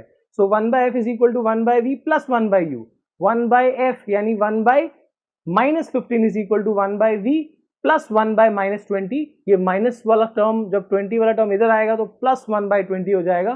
तो 1/20 माइनस 1/15 क्रॉस मल्टीप्लाई करेंगे, minus 5/300, so that is 1/v is equal to minus 1/60, v is equal to 60 centimetre. Position मिल गया यहाँ पे कि जो इमेज है वो 60 centimetre on the same side of that of the object, minus है मतलब लेफ्ट साइड में ही है। ओके, ऑब्जेक्ट भी हमने लेफ्ट में प्लेस किया था, फाइन। यहाँ पे पोजीशन मिला है, अब हम नेचर और साइज के लिए क्या करेंगे, मैग्निफिकेशन निकालेंगे। अगेन मैग्निफिकेशन के लिए h' नहीं दिया, हम यहाँ पे v और u से निकाल लेंगे। So for a mirror magnification is given by minus v/u, यहाँ पे माइनस ऑफ माइनस v कितना है 60 अपॉन u कितना है माइनस 20। सो ये माइनस 60 माइनस 23 बन जाएगा और माइनस बाहर का जो माइनस साइन है वो एज इट इज रह जाएगा। सो यहाँ पे it will be -3 is the magnification. Minus sign से क्या समझ में आता है, मैग्निफिकेशन में जो साइन होता है उससे क्या डिटरमाइन होता है, जो नेचर है। फिलहाल नेगेटिव है मतलब इन्वर्टेड, और पॉजिटिव होता तो इरेक्ट। फिलहाल यहाँ नेगेटिव है, नेगेटिव मतलब इन्वर्टेड, इन्वर्टेड इमेज हमेशा रियल होता है। सो रियल एंड इन्वर्टेड, ये साइन से पता चल गया। और जो ये 3 दिया है इससे पता चल रहा है कि this is greater than 1। Greater than 1 मतलब एनलार्ज, 3 टाइम्स एनलार्ज। अगर ये 1 होता तो सेम साइज होती, अगर ये 1 से कम होता तो डिमिनिश होता। फिलहाल यहाँ पे 3 है यानी 1 से ज्यादा है, तो this is 3 times enlarge image is formed. An object is placed 45 centimeter away from a converging mirror. So you know कि भाई converging mirror क्या होता है, converging mirror होता है concave mirror। concave mirror से 45 सेंटीमीटर पे ऑब्जेक्ट रखा, मतलब u की वैल्यू क्या हो गई, माइनस, मैंने अभी बताया u हमेशा क्या होगा, नेगेटिव। तो when u is always negative तो भाई यहाँ -45 ले लूंगा मैं। और यहां पर क्या बोला है, converging mirror of radius of curvature, यानी r की वैल्यू कितनी दी है 60 सेंटीमीटर, तो फोकल लेंथ क्या हो जाएगा, उसका हाफ हो जाएगा यानी 30 सेंटीमीटर। ओके है ना, f क्या है r/2 है, देखो ना यहाँ पर। ओके, और मैंने अभी बताया कि कॉनकेव की केस में फोकल लेंथ हमेशा नेगेटिव, यानी ये चीज क्या हो गई माइनस, रेडियस भी इनफैक्ट -60 होगा। ठीक है, so this is -30 centimetre. f मिल गया, u मिल गया। आपको क्या पूछा है, find the position of image यानी v निकालना है, nature and size of image यानी मैग्निफिकेशन निकालना है। सही है ना, अभी हमने यहां बताया। तो पहले हम v निकाल लेते हैं। अगर हमारा मिरर है तो मिरर फॉर्मूला लगेगा, क्या है भाई mirror formula, 1/f is equal to 1/v plus 1/u, mirror formula. Okay, so that is values डालते जाओ, 1/f का मतलब क्या -30, 1/v हमको निकालना है, u कितना है -45। अब इस माइनस वाले टर्म को इधर ले जाओ, क्या हो जाएगा, प्लस हो जाएगा। So this is basically 1/45 minus 1/30 is equal to 1/v। सही है ना। अब ये क्रॉस मल्टीप्लाई कर दो भाई, इधर से इधर क्या आ जाएगा, 30 माइनस 45 अपॉन कितना हो गया 750 इज इक्वल टू 1/v। 750 आएगा, कुछ और आएगा, 45 3, ये हो गया 3 5 15, 3 4 12 13, 1350 आएगा। क्या कर रहे हो, मिस्टेक कर रहे हो सर, 1350 आएगा, नहीं तो अभी आ गया होता बहुत सारा कमेंट। ठीक है, तो ये हो गया -15 upon 1350 is equal to 1/v, that is 5 3 15 और 5 2 10 और यहाँ पे 5 7 35 एंड दिस इज 0 और ये होता है 3 9 27। तो यहाँ कितना आया -1/90, यानी v कितना हो गया -90 सेंटीमीटर। v आ गया -90 सेंटीमीटर। तो अब इससे हम मैग्निफिकेशन भी आसानी से निकाल सकते हैं, क्यों ना निकाल ले भाई, निकाल लेते। मैग्निफिकेशन क्या होगा, magnification is equal to minus, है ना, मिरर है, मिरर के लिए क्या आएगा -v अपॉन यू, h और h' तो दिया नहीं है तो इसी के टर्म में लिखेंगे -v। अभी हमने v निकाला -90 and what is u? u कितना है भाई? u is -45। ये वाला माइनस अंदर ही कैंसिल कर दो, 45 2 जा 90, यानी कितना आया? -2 आया मैग्निफिकेशन। माइनस का मतलब अभी बताया मैंने, माइनस मतलब इन्वर्टेड, इन्वर्टेड मतलब रियल इन्वर्टेड, और 2 का मतलब क्या? अब इसको -2 कंसीडर नहीं करना है, 2 को अलग कंसीडर करो। 2 ये नंबर 1 से ग्रेटर है, जिसका मतलब क्या हुआ? एनलार्ज्ड, यानी इमेज जो है आपका एनलार्ज्ड है ऑब्जेक्ट से, इनफैक्ट कहो ज्यादा अप्रोप्रिएट तो इमेज ऑब्जेक्ट से दोगुनी साइज का है।